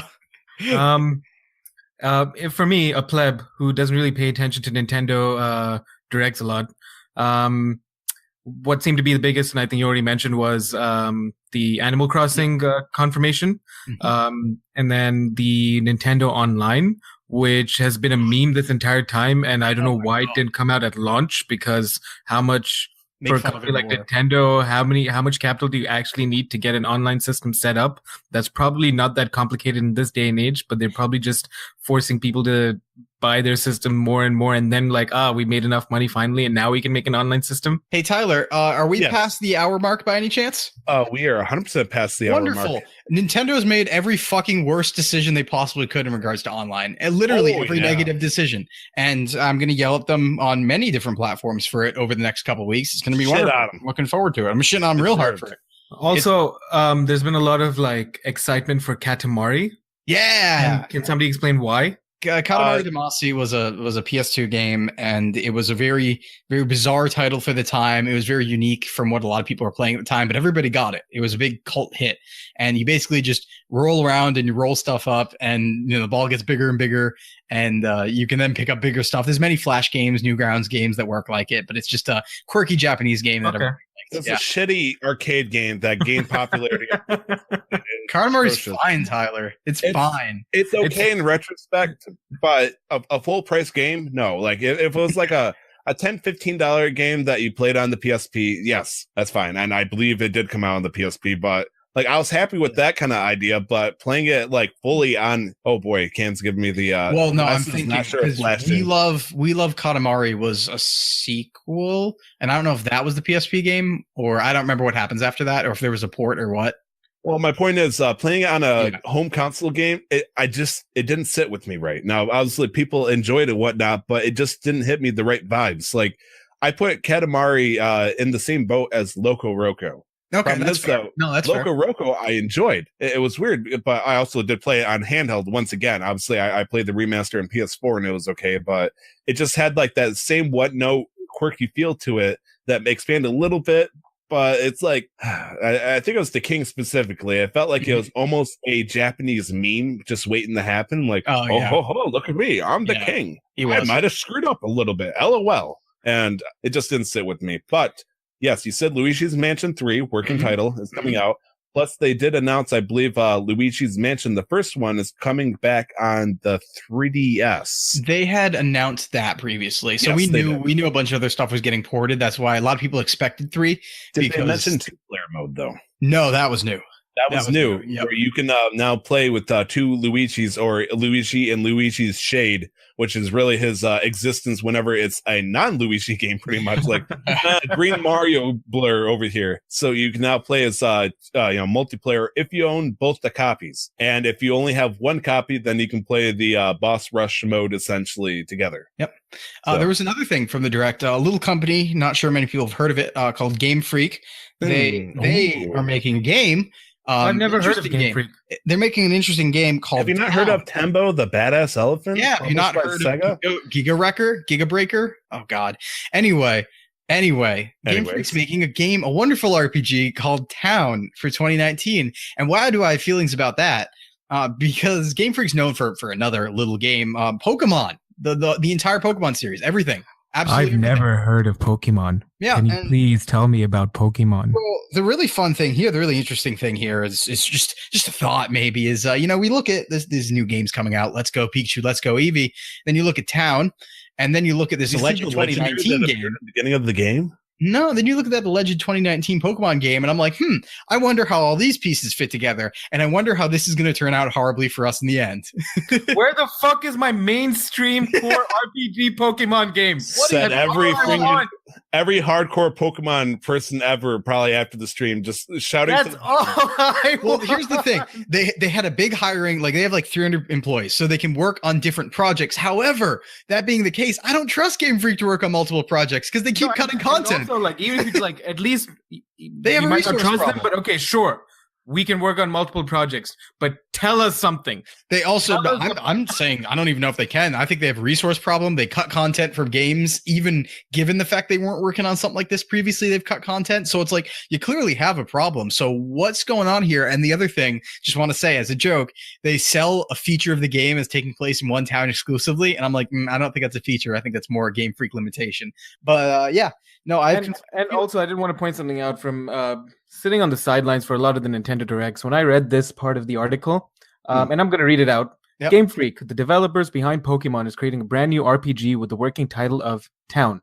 The entire story of the game takes place in a village which you protect from monsters with tactical battle commands and the aid of villagers. I don't know about you. I don't know about you guys. But to me, that sounds an awful lot like Digimon. You're right. Oh, yeah, Digimon. You're right. I was thinking Monster Rancher, but you know what? Digimon's a good one. Maybe Monster Hunter Stories, maybe, but I don't know. Yeah. What the fuck? Okay, so one thing I do want to say, this is the long shot, 2% chance. 2% chance we're actually being tricked right now, and this is a Pokemon game. That's what I'm thinking. Like, that's the only. The reason I say that is because Nintendo's done that before. If you guys remember, Project Guard and Project Giant Robot during the Wii U ended up being Star Fox games. And they show them off like, no, these are completely new, not Star Fox games at all. That monster at Sakurai at a 2% chance probability. Well, I'm just saying that monster at the beginning looked kind of generic to me. And I'm like, what if that was a placeholder? And this is a test for the graphics engine. Flying type or something like what that. If this is a test for the engine? But that's a very small shot. I think this is a game. I'm just concerned about their resource management in regards with that. So conflicted about that one. So this one kind of settled with me almost the right way, because usually I see these games, I go, Daemon X Machina. Yeah. It's a kind of popular, at least to me it is, mech fighting game. Yeah, it's popular to me. I'm gonna say, to me, like I fell in love with it. I believe this might have been the same game series that employed the mech from Code Geass. So, well, no, Daemon X Machina, I think is it new. Just strictly? Okay, Daemon it's X new. Machina is new, but I think I'm thinking of some other mech game that did something similar. Then you are, because this is the Armored Core team. Okay. Yeah, I'm pretty sure this Fair was enough. almost entirely the Armored Core team. So they make their own types of mechs, then, right? They wouldn't import it from different other stuff like Gundams or I whatnot. don't think they are. No, Okay. most of them looks. I mean, there's probably some visual similarities and maybe some skins, but I don't know about. I haven't seen anything Code Geass necessarily yet. It doesn't even matter because it looks fucking great, and I really want to play it. It's like, oh my gosh! I was on that from the get go. I was and then the guy hops out of the mech and it's like, hey, let's play Fortnite. It looks just like Fortnite. It just freaked me out. Oh no! I know, right? Yeah. So we also know that the Untitled Yoshi game is now called Yoshi's Crafted World. Yep, that one leaked a little bit early, unfortunately, but yeah. Let's see. I'm trying to think. I don't remember if it was from this or from something else. I thought I saw something that looked like Final Fantasy Mystery Dungeon. Yep, that was Chocobo's Mystery Dungeon. Chocobo's Mystery Dungeon. Yes, everybody. Or something like that. Yeah, that they're redoing there. So how do you feel about that? I'm always here's the thing. It's like, all right, how do I really feel about it? Pokemon Mystery Dungeon when is how I really feel about it. Oh, gosh. I feel jilted in that way, but at the same time, I'm not against it. Like the one thing is this Direct had a lot of stuff for me as an RPG player in terms of getting ported, but there's altogether mostly ports going on here. A couple new game announcements, but Luigi's Mansion we saw a little bit of, but again, Animal Crossing was really just a title screen, and that works sometimes. So like Metroid 4, we didn't know Metroid was going to be made. So that was always like, will they make it? Cool. It's fun to get confirmation, but everybody knew that an Animal Crossing was being made. So that's not as exciting to me, even though it's one of Nintendo's biggest franchises, but like, we know it's coming. We know it's coming because it's a standard thing. I have seen video footage of what people do when they react to seeing Animal Crossing coming to the Switch. It was, I believe Discord themselves had a video of one of their developers seeing this and then jumping up and started slamming her hand on the table multiple times before doing some pseudo jumping jacks and shouting and cheers. Yeah, don't do that. I've never actually played Animal Crossing, so I don't understand the hype. It's a comfy, town builder. It's the game you should be playing after playing too much Overwatch. I play Rune Factory, so okay, I'm that guy. I guess for me, I really liked Animal Crossing when it came out for us. Like it came out for the 64 in Japan, but it never actually got to us in that shape because I believe they wanted to do 64 DD, and that was a fiasco. So we got it for the GameCube, and the nice thing for us was you get 4 different houses in this neighborhood that other people like at different points in time could play. So for example, I would have me and 3 other friends at a house. This guy would take a day for this day and they would play and collect stuff for their house. They decorate it a certain way, pass on the controller, then we play our day. And it was just a real comfy go feel game. But at the same time, if you think about that, you got 3 people that aren't playing and enjoying themselves. Mm-hmm. And so when they decided to push it towards the 3D, or sorry, the DS and the 3DS, it was much more of a happy-go-lucky. You don't really have to do anything. We just got this crippling death on top of you that has no interest whatsoever, and we'll get a raccoon that'll just murder your ass if you don't pay eventually, but not really. Also, don't forget to save your game before you shut it off. Otherwise, terrible things will happen to you. Dark things, yes. Dark things. Nick, have you ever heard of a character called Mr. Rossetti? Rossetti. Mr. Rossetti. Yes. It's a little mole-like ground. Well, it's a mole with a hard hat and a very grumpy attitude. He was more comical than anything, and I'm just bringing this up as a side story. Mr. Rossetti was funny because you had to save before you could leave the game every single time in the original Animal Crossing. And if you were just to say, "Oh, I'm going to turn it off halfway through the game without specifically saving and quitting," Mr. Rossetti would appear. And Mr. Rossetti was a PG-13 PG vulgar Rossetti character who would just berate you to the ends of the earth every single time you didn't hit it. Sometimes he was sympathetic, but he was like the angry father when you accidentally hit a fire hydrant with the car. It's like, I understand, I've made mistakes too, but you are a goddamn idiot. What are you doing? Why wouldn't you save? And then he would start to get even worse. He'd be like, if you keep the shit up, I'm going to erase your save file. And there was, he'll be like, all right, I'm erasing it. Screen would go to black. A couple of seconds later, it pop back up. I was just kidding this time, motherfucker. But I swear next time. legitly though, if you do it enough times, he will erase your game file permanently. And That's great. It takes a lot of times, like I think in the hundreds of consistently doing this, but he will eventually snap and say, you know what, no more Mr. Nice Rossetti, I'm gonna delete your file. And he turned into a meme about always save before you quit, whatnot. And he is pretty prominent in the later ones, but in the first one specifically, he was there to let you know. I do believe in the later ones, they do something along the lines of Mr. Rossetti went to Anchor Management for the 5 years it took to go to this version of the game. But yes, it's pretty much collecting cool stuff, Nintendo themed stuff, which, if you want to have a cool Pokemon themed house and have a cute Pikachu doll in the corner and that's your thing, by all means. Like, this is probably what the secret bases in Pokemon Sapphire and Ruby should have been. And, you could do secret bases, it was cool and stuff, but no one would really interact it unless you linked with somebody for a day and then you can face against them offline, which was a cool feature, Cam. And did you ever have the luck of doing something like that? No, I barely played Animal Crossing. I meant with Ruby and Sapphire. Oh, with Ruby and Sapphire, in like terms of I did traded with somebody, their base would appear and you could fight a computer version of themselves with their Pokemon. Yes. But okay, enough rambling about Animal Crossing. Hooray for those who are excited. I know there was a lot of people that were just fists up their own butt excited, and it was good for them.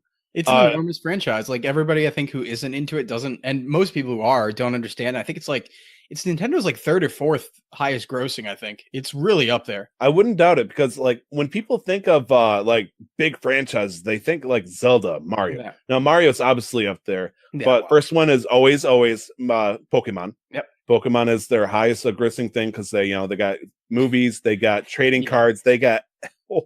It's the highest grossing thing of all time, so there is that. That too. Just media in general. And so we got that. I don't know what would sell more, Animal Crossing or Zelda, but I have a feeling it's probably Animal Crossing. Just in my heart of hearts. Zelda's numbers are lower than you'd think. Even if you look at the Switch sales, Breath of the Wild is not the number one game. I think it's actually number 3. Yeah, I wouldn't doubt it. From Mario Kart 8, maybe, and then it's behind Mario Kart 8 Deluxe, which constantly gets me miffed, because the thing that pisses me off about that. Are we about to do a Myth Minute? Yeah, we are. We're doing a Myth Minute. Yeah, Myth Mix and Mary. Yeah, right. That sounds Myth Minute sounds like something else. But anyway, carry on. What really just pisses me off is I can't believe. So, I played the Wii U. I bought the Wii U, and I was a big Wii U supporter. And I can't believe that Mario Kart 8 will just get remastered and become like the second or first best-selling game on the system. That kind of messes with me. I'm like, you bought a full-priced port, and it's the best-selling thing. Like, play something new, please. I mean, ever since it came out, I believe on the Super Nintendo. Mario Kart has been one of the highest selling games on each of their consoles every single time. Yep. But you're right, they essentially ported over the majority of the last game. And it's Mario Kart 8. It's just the deluxe version. Yeah. Like I said, like at least 89% of the code was the same exact thing, maybe shined up a little bit more, but let's be real. The DLC. And that messes me up. I'm a little bit pissed about that. I'll never really get over that one. But one thing I do want to say too about the Direct is I'm continually feeling insulted by Pokemon, as usual, about Pokemon Let's Go, Pikachu Eevee. And this time it was strange, because on one hand, it was a matter of like, all right, so they're calling their moves. So the Pokemon don't use HMs; they use secret techniques, and they also, in addition to that, they didn't show them off fully, but there's like these moves that are called like. Oh God, they're called like Fuzzy Wuzzy, and they're moves that are like meant to be the fire move, the water move, the grass move, that sort of thing. But they're called like Fuzzy Wuzzy or Bubbly Wubbly or whatever, right? And it's just like, I feel uncomfortable. I feel uncomfortable being called that. And like the dude in this Direct, right? They showed the cut animation, and he just hopped up and down, and like his arms didn't move or anything. He just hopped, and the cut happened, and I'm just like, please, just make a game. Like, why are you cheating? Why are you cheating like this, man? Just make a real game. I feel you, man. Honestly, like I saw the moment of where the guy's supposed to teach you HM01 cut, the captain of the SSN, I believe it was, and it just threw me off. I was like, oh, it's now a secret technique. Okay, sure. Plus, also with Eevee or Pikachu, you can give them a cool haircut now. So if you want to have Sparky, and if you want to have Sparky from anime and whatnot, or if you want a cool looking Eevee, which is going to be very difficult. They're going to need a lot of cool hairstyles. So, Oh well. Anyways, Can I just say something? yeah. What's up? I don't give a fuck about Let's Go at all. Cool. Oh, okay. Okay, cool. I still have to buy it, unfortunately. I'm brainwashed, but Let's say I'll probably still buy it too, but that's how I am. But don't worry. Yeah, you don't have to worry about this. We will cleanse your hands. As you're obviously a huge fan of Pokemon. Out of all the Nintendo franchises, Pokemon is that's your hat. Yeah. We will cleanse your hands and understand that you don't have to touch that game. I can't blame you one bit. I respect it. I wish I could. You I say that, but I most likely will end up getting it around Christmas time.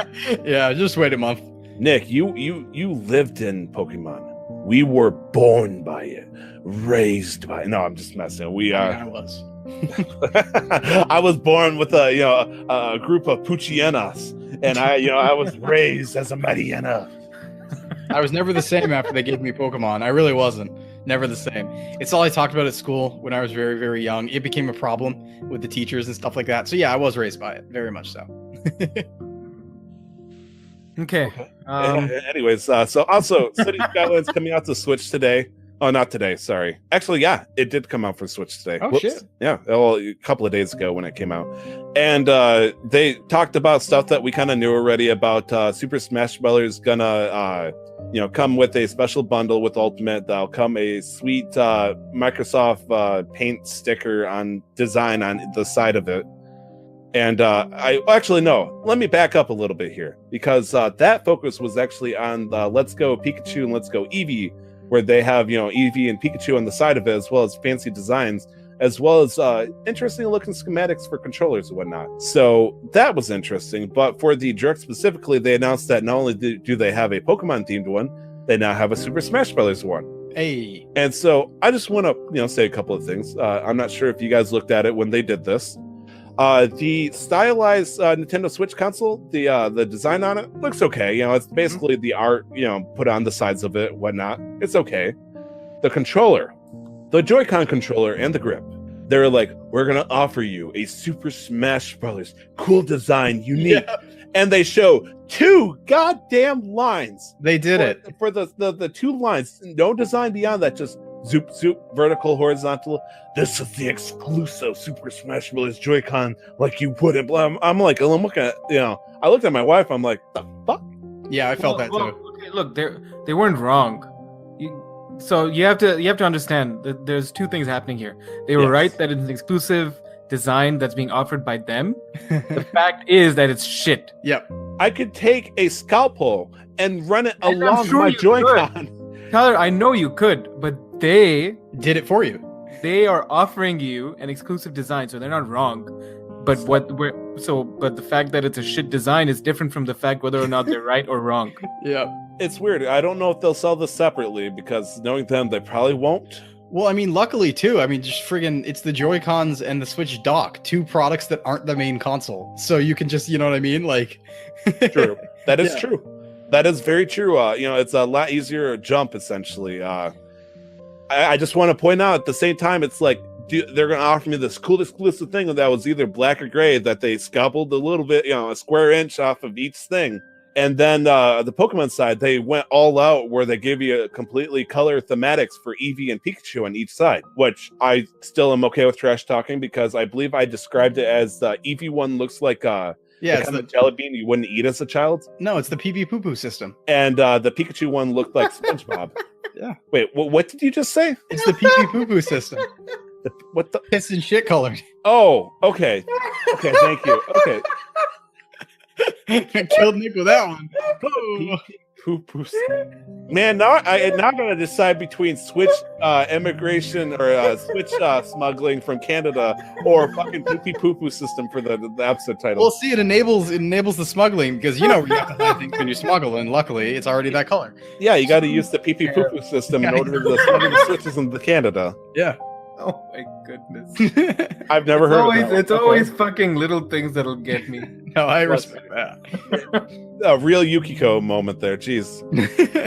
I'm sorry, Nick. You wouldn't understand that. I'm very sorry. Is it a Persona reference? Yeah. Yeah, goddamn right it is. It's like a super serious character that'll just laugh at a corny joke and just break down. You know what? You're a real heiress sometimes. I'm a real heiress? Eris Morn, right? I did it. Yeah. Nice, Cam. Wait, what's going on here? Yeah, It's no, it Destiny. was Destiny reference. Oh, Destiny. Oh, Eris. Eris? She's not there in Destiny 2, so it's a Right. D1 reference. would Oh, have to so play no Destiny wonder why I 1. wouldn't understand it. Okay. Exactly, Tyler. Gotcha. Okay, How do you so- feel now when I make references about things in games that you wouldn't know of? I can be on both sides of this one. Ha! If we're gonna circle back to Destiny 2, I do have a question. Yes. Did you guys, Tess Everest, I believe that's her name, right? Yeah. Yes. Did you guys realize about her voice actor? No. She is the same voice actor as, I believe her name is Chloe from Uncharted. Oh, okay.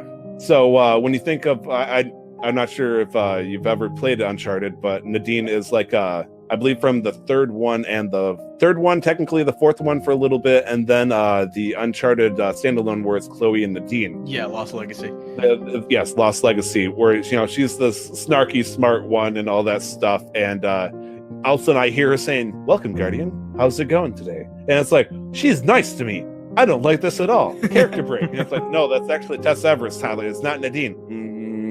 Like I did the fry. Not sure if Nadine or Tess Everest. Yeah. Okay. Anyways, is there anything else that we want to talk about this Nintendo Direct? Any imposing thoughts about this overall? A couple things weren't there, and I think we need updates on them. SMT5, which we saw at the Switch reveal, still hasn't been shown. Bayonetta 3, not there. No Metroid. I think we deserve a CG trailer or something at this point, and no Fire Emblem as well. No Fire You know, Emblem. That's That's the thing. Yeah, that's what I have to say about that. Yeah, it seems even from just skimming through the article, it doesn't seem anything spectacular. I guess they're just trying to buy time for whatever big announcement they might be building up to, if they're building up to something like that. Or there's just probably a bunch of really just stagnancy in terms of development updates. Yeah, they're not getting. I know. Here's the thing: like Switch, there's been a conversation going on for quite a few months, and Nintendo keeps positing the idea that they're going to ship 20 million Switch units this fiscal year. And on our side, on Into the Video Game, we believe that's not possible, and I continually believe that's not possible. I still believe that. This has not done anything to dissuade me. Oh, that's sorry. All right, fair enough. I guess this is a hypothetical question. Very hypothetical question. It's not me really saying it. Asking for a friend, like I'm doing 3 different levels of disclaimer. Would this have been worth delaying due to an earthquake? Oh man, no response. Okay. No, you don't have to answer that one. Absolutely, the people of Japan are more. I don't know if they took anything out. Like, here's the thing: there could have been an earthquake reference to a Pokemon using earthquake in the Let's Go section, and they could have taken that out. But so it's just weird because Nintendo is not known for delaying games without very good reason, but I don't see why this time, because it's likely employees. It's Nintendo employees probably had family in the area. Okay, and, that maybe a lot of them, and that was the Yeah, my first thought to anything that anybody might have done in terms of delaying things because of the earthquake would be just we have to deal with this situation first, not that we might necessarily be referencing things. Yeah. And I know what even joking about is kind of messed up in hindsight, but I mean, it's like a devil's advocate question. It can be fair to ask. ever seen Nintendo delay something due to a natural event, and this is the first time I did it, and it's like, I have. Oh, have you? Okay. Well, not Nintendo, but Pokemon related things get delayed all the time for various political event reasons. Many episodes are banned because of things that happened right when they were about to come out. Many episodes got delayed and never came out, such as the infamous Team Rocket versus Team Plasma special in black and white in the anime. Didn't come out because of the Tohoku earthquake. It never came out. Meanwhile, Niantic, with Hurricane Florence, I believe it is, tearing over into the East Coast. Yep. People are getting warnings on their phones saying, warning, there's a hurricane in this area. Warning, there's a hurricane. Niantic, new Pokemon may be appearing in the parks near you. This would be a great time to go out and explore. It's like, oh, man. And then there's a Pokemon video. Go Extreme Edition. I like it. Pokemon Go Darwin Edition. Of a person going out into the hurricane with his phone trying to catch a single Pokemon, and meanwhile he is like sliding across the asphalt trying to hold on for dear life, and he's just being blown away trying to catch a single Pokemon to see if he was right. I wish my games told me to get myself killed more often. Yeah, that'd be a funny addition. It's also interesting because at the same time, it's like you'll get on Pokemon Go, and if there's inclement weather within like 3,000 miles of you, it's like, you might be in danger. You got to click that I'm safe before you can play. That way you can't sue us. It's like, yes, I'm in dangerous weather. blue skies around me, but Yeah. it's okay. It's 70 and partly cloudy out, and they're like, danger. It's like, watch out. Okay, and this is probably the last thing I'll say about Pokemon Go this week, but the worst thing about when I'm sitting at a restaurant and I open up Pokemon Go and it zip-zaps me across every single inch of the fucking continent, and it's like, you're driving too fast, slow down. And I'm like, I'm sitting here. What do you want from me? I'm a passenger, eh? I'm also just eating my sushi. Leave me alone. Let me catch these Pokemon. Oh man, good times. I'm glad that we were able to wrap around not only on Destiny, but we were able to do Pokemon Go at the same time too. Man, we hit all the bases. I think that's pretty much it for the most part. We do have some game releases coming out over the next week, a lot more than what I would have expected. So coming out here, let's see, for September 18th, we have 3 games. We got Fishing Sim World, which I'm guessing is probably from Germany, for PC, PS4, and Xbox One. Why? Let's be real. Every single simulator that I thought about that's developed by NASA. Farming sim, truck sim, fishing sim, probably from Germany. Well, it's like, off of the lakes of Berlin, we're gonna try fishing today. I knew my roommate was European when I came home one day and he was playing Euro Truck Simulator. Of course. Oh no. Man, American Truck Simulator, also probably from Germany, is where it's at, man. So Tyler, can you tell me the name of this game one more time? Fishing Sim World. Please confirm the developer country, please. That's exactly what I'm doing, let me tell you. Also coming out for PS4, Xbox One, and Switch this time instead of the PC, we have Scribblenauts Mega Pack. This is almost as good, but it's British. Oh, that's close enough. That's fine. Close enough. Close enough. So Scribblenauts Mega Pack coming out PS4, Xbox One, Switch. Let's see. Also on the 18th, we have a game called 60 Parsecs coming out for PC. I've not heard of this one actually. Same. Okay, good. Anyways, Star Control Origins coming out for PC on the 20th. Okay, then. So also coming out on the 21st, we have 2 games. 8-Bit Armies for PS4 and Xbox One, which sounds interesting, but I'm sure it's something. 8-Bit Armies. I'm gonna say 8-Bit Armies. Oh no, it's 16-bit. 3 out of 5. Ugh. Tricked you. Yeah, bait and switch right there. Or, sorry, bet and switch. I don't know. No, it's not coming out for the Switch. Never mind. Anyways, Xenoblade Chronicles 2, Torna, the Golden Country. I believe that's the DLC coming out for the Switch, also on the 21st. So it's tricky. So get this, it's out. Wait, now. Xenoblade Chronicles 2, Torna? Oh the yeah, Golden Country? Yeah. So fun surprise I didn't know about. But if you bought the expansion pass, that's right. It is out yesterday, which is the 14th time of recording. And if you buy the physical edition, which I did, you have to wait till the 21st. That being said, the physical edition is pretty cool because it's a standalone game. You don't need the base game. That is true. And also, what the fuck? Yeah, no, I'm a little I understand why. But at least that way it balances each other out, right? Where, it does. As Ken said, it's a standalone game. Xenoblade Chronicles 2 turned out the Golden Country, but with the expansion pass, you needed the whole thing. Yeah. The one mistake was just on my part that it was one of my review games, and I accidentally hit the physical, so I have to wait an extra week, which is kind of against the point. Ooh, that's rough. That was my mistake. Yeah, jeez. Coming out on the 25th, we have quite a few games. Let's see, 1, 2, 3, 4, 5, 6 games coming out on the 25th.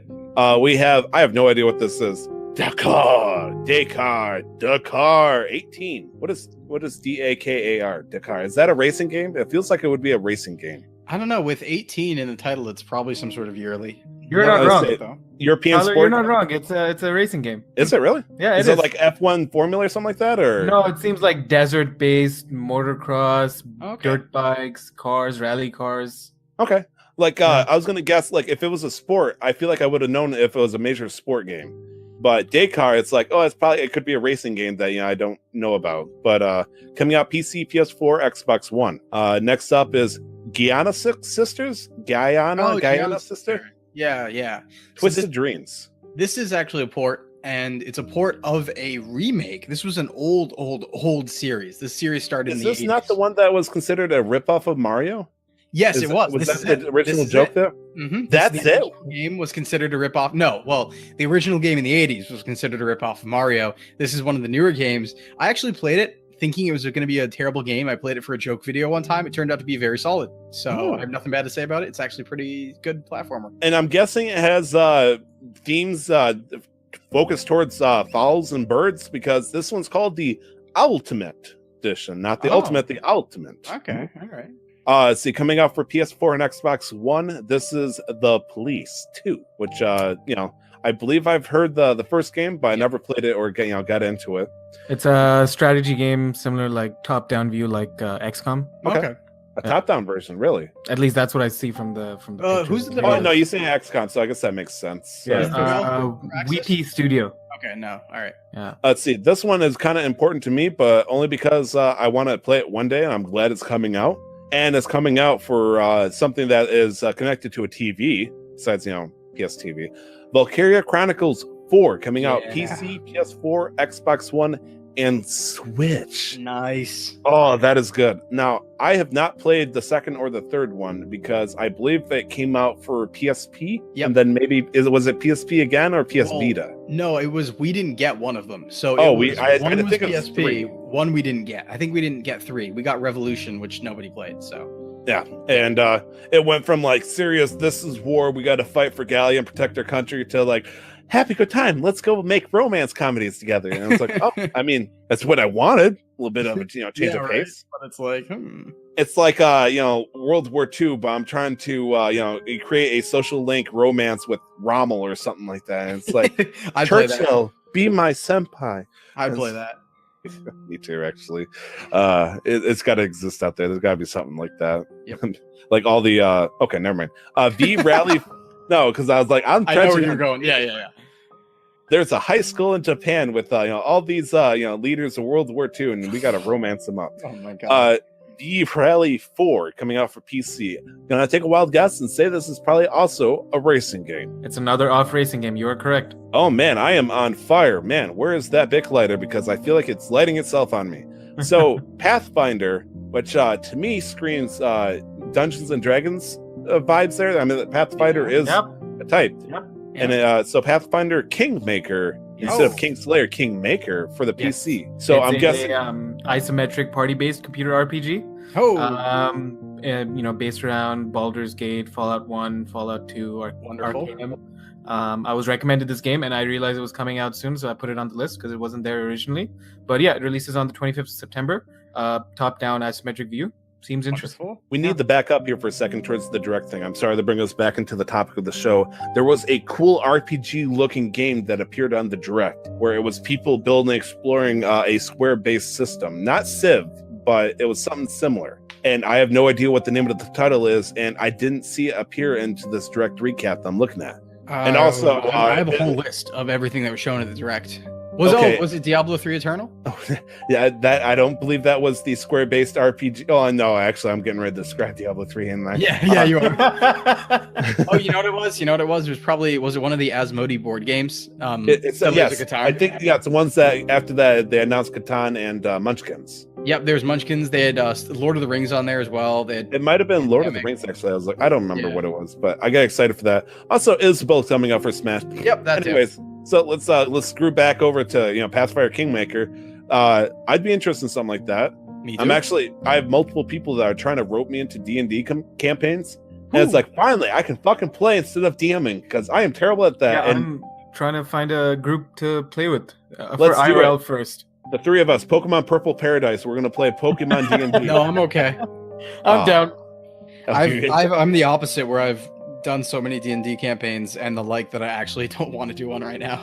I've never done one, so I wouldn't know idea what's going on. I'm gonna say, Cam, you say that you don't like being creative, and also we've mentioned before about you and role playing, so I can totally understand you. Oh no, I love playing D&D. I role play there, no problem. It's just a matter of you now. It's just a matter of actually I've done too many campaigns and I'm like, the time commitment though. All right, fair enough. Yeah, same boat. And it's like, let's do it at 10 p.m. on a Thursday. I'm like, who the hell? I got lives to live. Oh, okay. Anyways, wrap up, plugs, housekeeping. You can email us at casualmasterquest@gmail.com. I didn't check this week, but I'm pretty certain that it didn't, actually come out. Or we didn't get any emails, rather. You can also check us up on Twitter at... oh, gosh, I'm doing all sorts of terrible things with this thing. Okay, anyways, you can check us up on Twitter at MasterQuestPod. We can check out some of the podcasting videos as well as, the audio version of that And some of the gaming I've been personally exporting over from Twitch with my play of Skyward Sword. And one day, just one day, we can dream Nick will put over his Bayonetta gameplay before it gets deleted forever. I've learned how to save them, and I have them, one of them, on my PC now. So you downloaded it versus exporting it? Yes. I do that. Okay. I can do both. Yes, you can. You have that right. We'll figure it out. We'll figure it out. We are one step forward. It's like teaching a kid how to use the toilet. He's doing it, but he's sitting on it backwards, and he's facing the wall for some reason. True story. Apparently, I did that myself when I was a kid.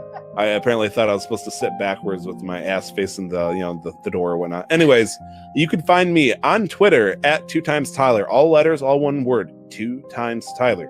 And then twitch.tv also at 2timestyler. I stream every Tuesday and Friday, 6 p.m. to 9 p.m. Eastern Standard Time, where I typically play Zelda games unless I get intoxicated and I make myself play a horror game. One day, I dream of that day. I do want to point out that with my new job coming up, potentially at the end of this month, my schedule might change. But for now, that's what it is. Nick, where can we find you?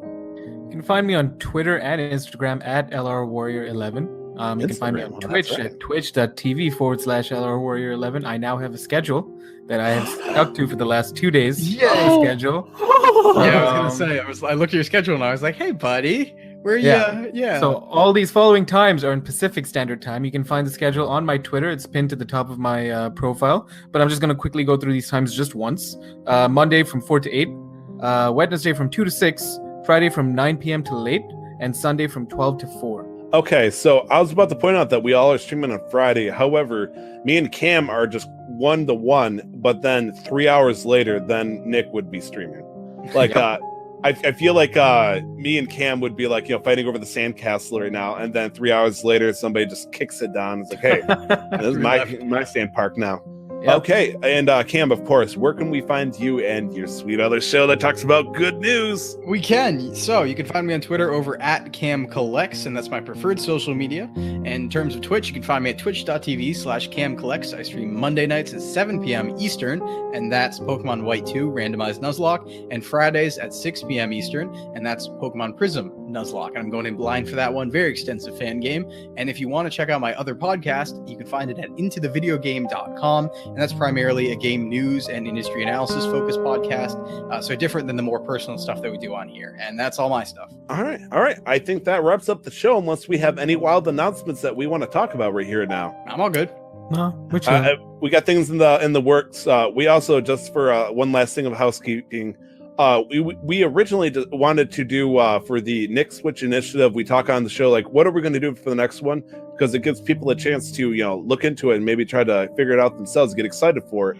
However, we're also very indecisive, and we don't have an open range like we used to, so we can't just say, oh, we'll do Zelda. Oh wait, we already did that. So we are now going to be talking about it in between the weeks, so it's going to be a surprise for you, just like it's probably going to be for Nick about 10 minutes before the show. Pretty much. So we will get into that. I think that's it. I am Tyler. That was Nick. That was Cam. That was episode 19. We're going to hit episode 20, the big 2-0 next week. Guys, get hyped. Nice. So that's it. We're going to call it now. Thank you very much for listening. Don't forget to share it with a friend. It does wonders, actually. The moment you say, check out Casual Master Quest, be cool, because there's cool people out there. Like I want to give flat out thanks to Flat Cap Gary. We got another cool person like Callo out there. I can't name them all because I'm terrible with names and I'll probably say them wrong anyways. But if you listen to the show and you just even say, hey, thank you did a good job.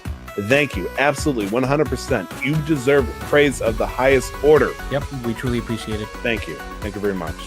And that's going to be it. Don't forget to never stop the grind. See you guys next week. Bye-bye. Bye. Love you. Love you. Love you.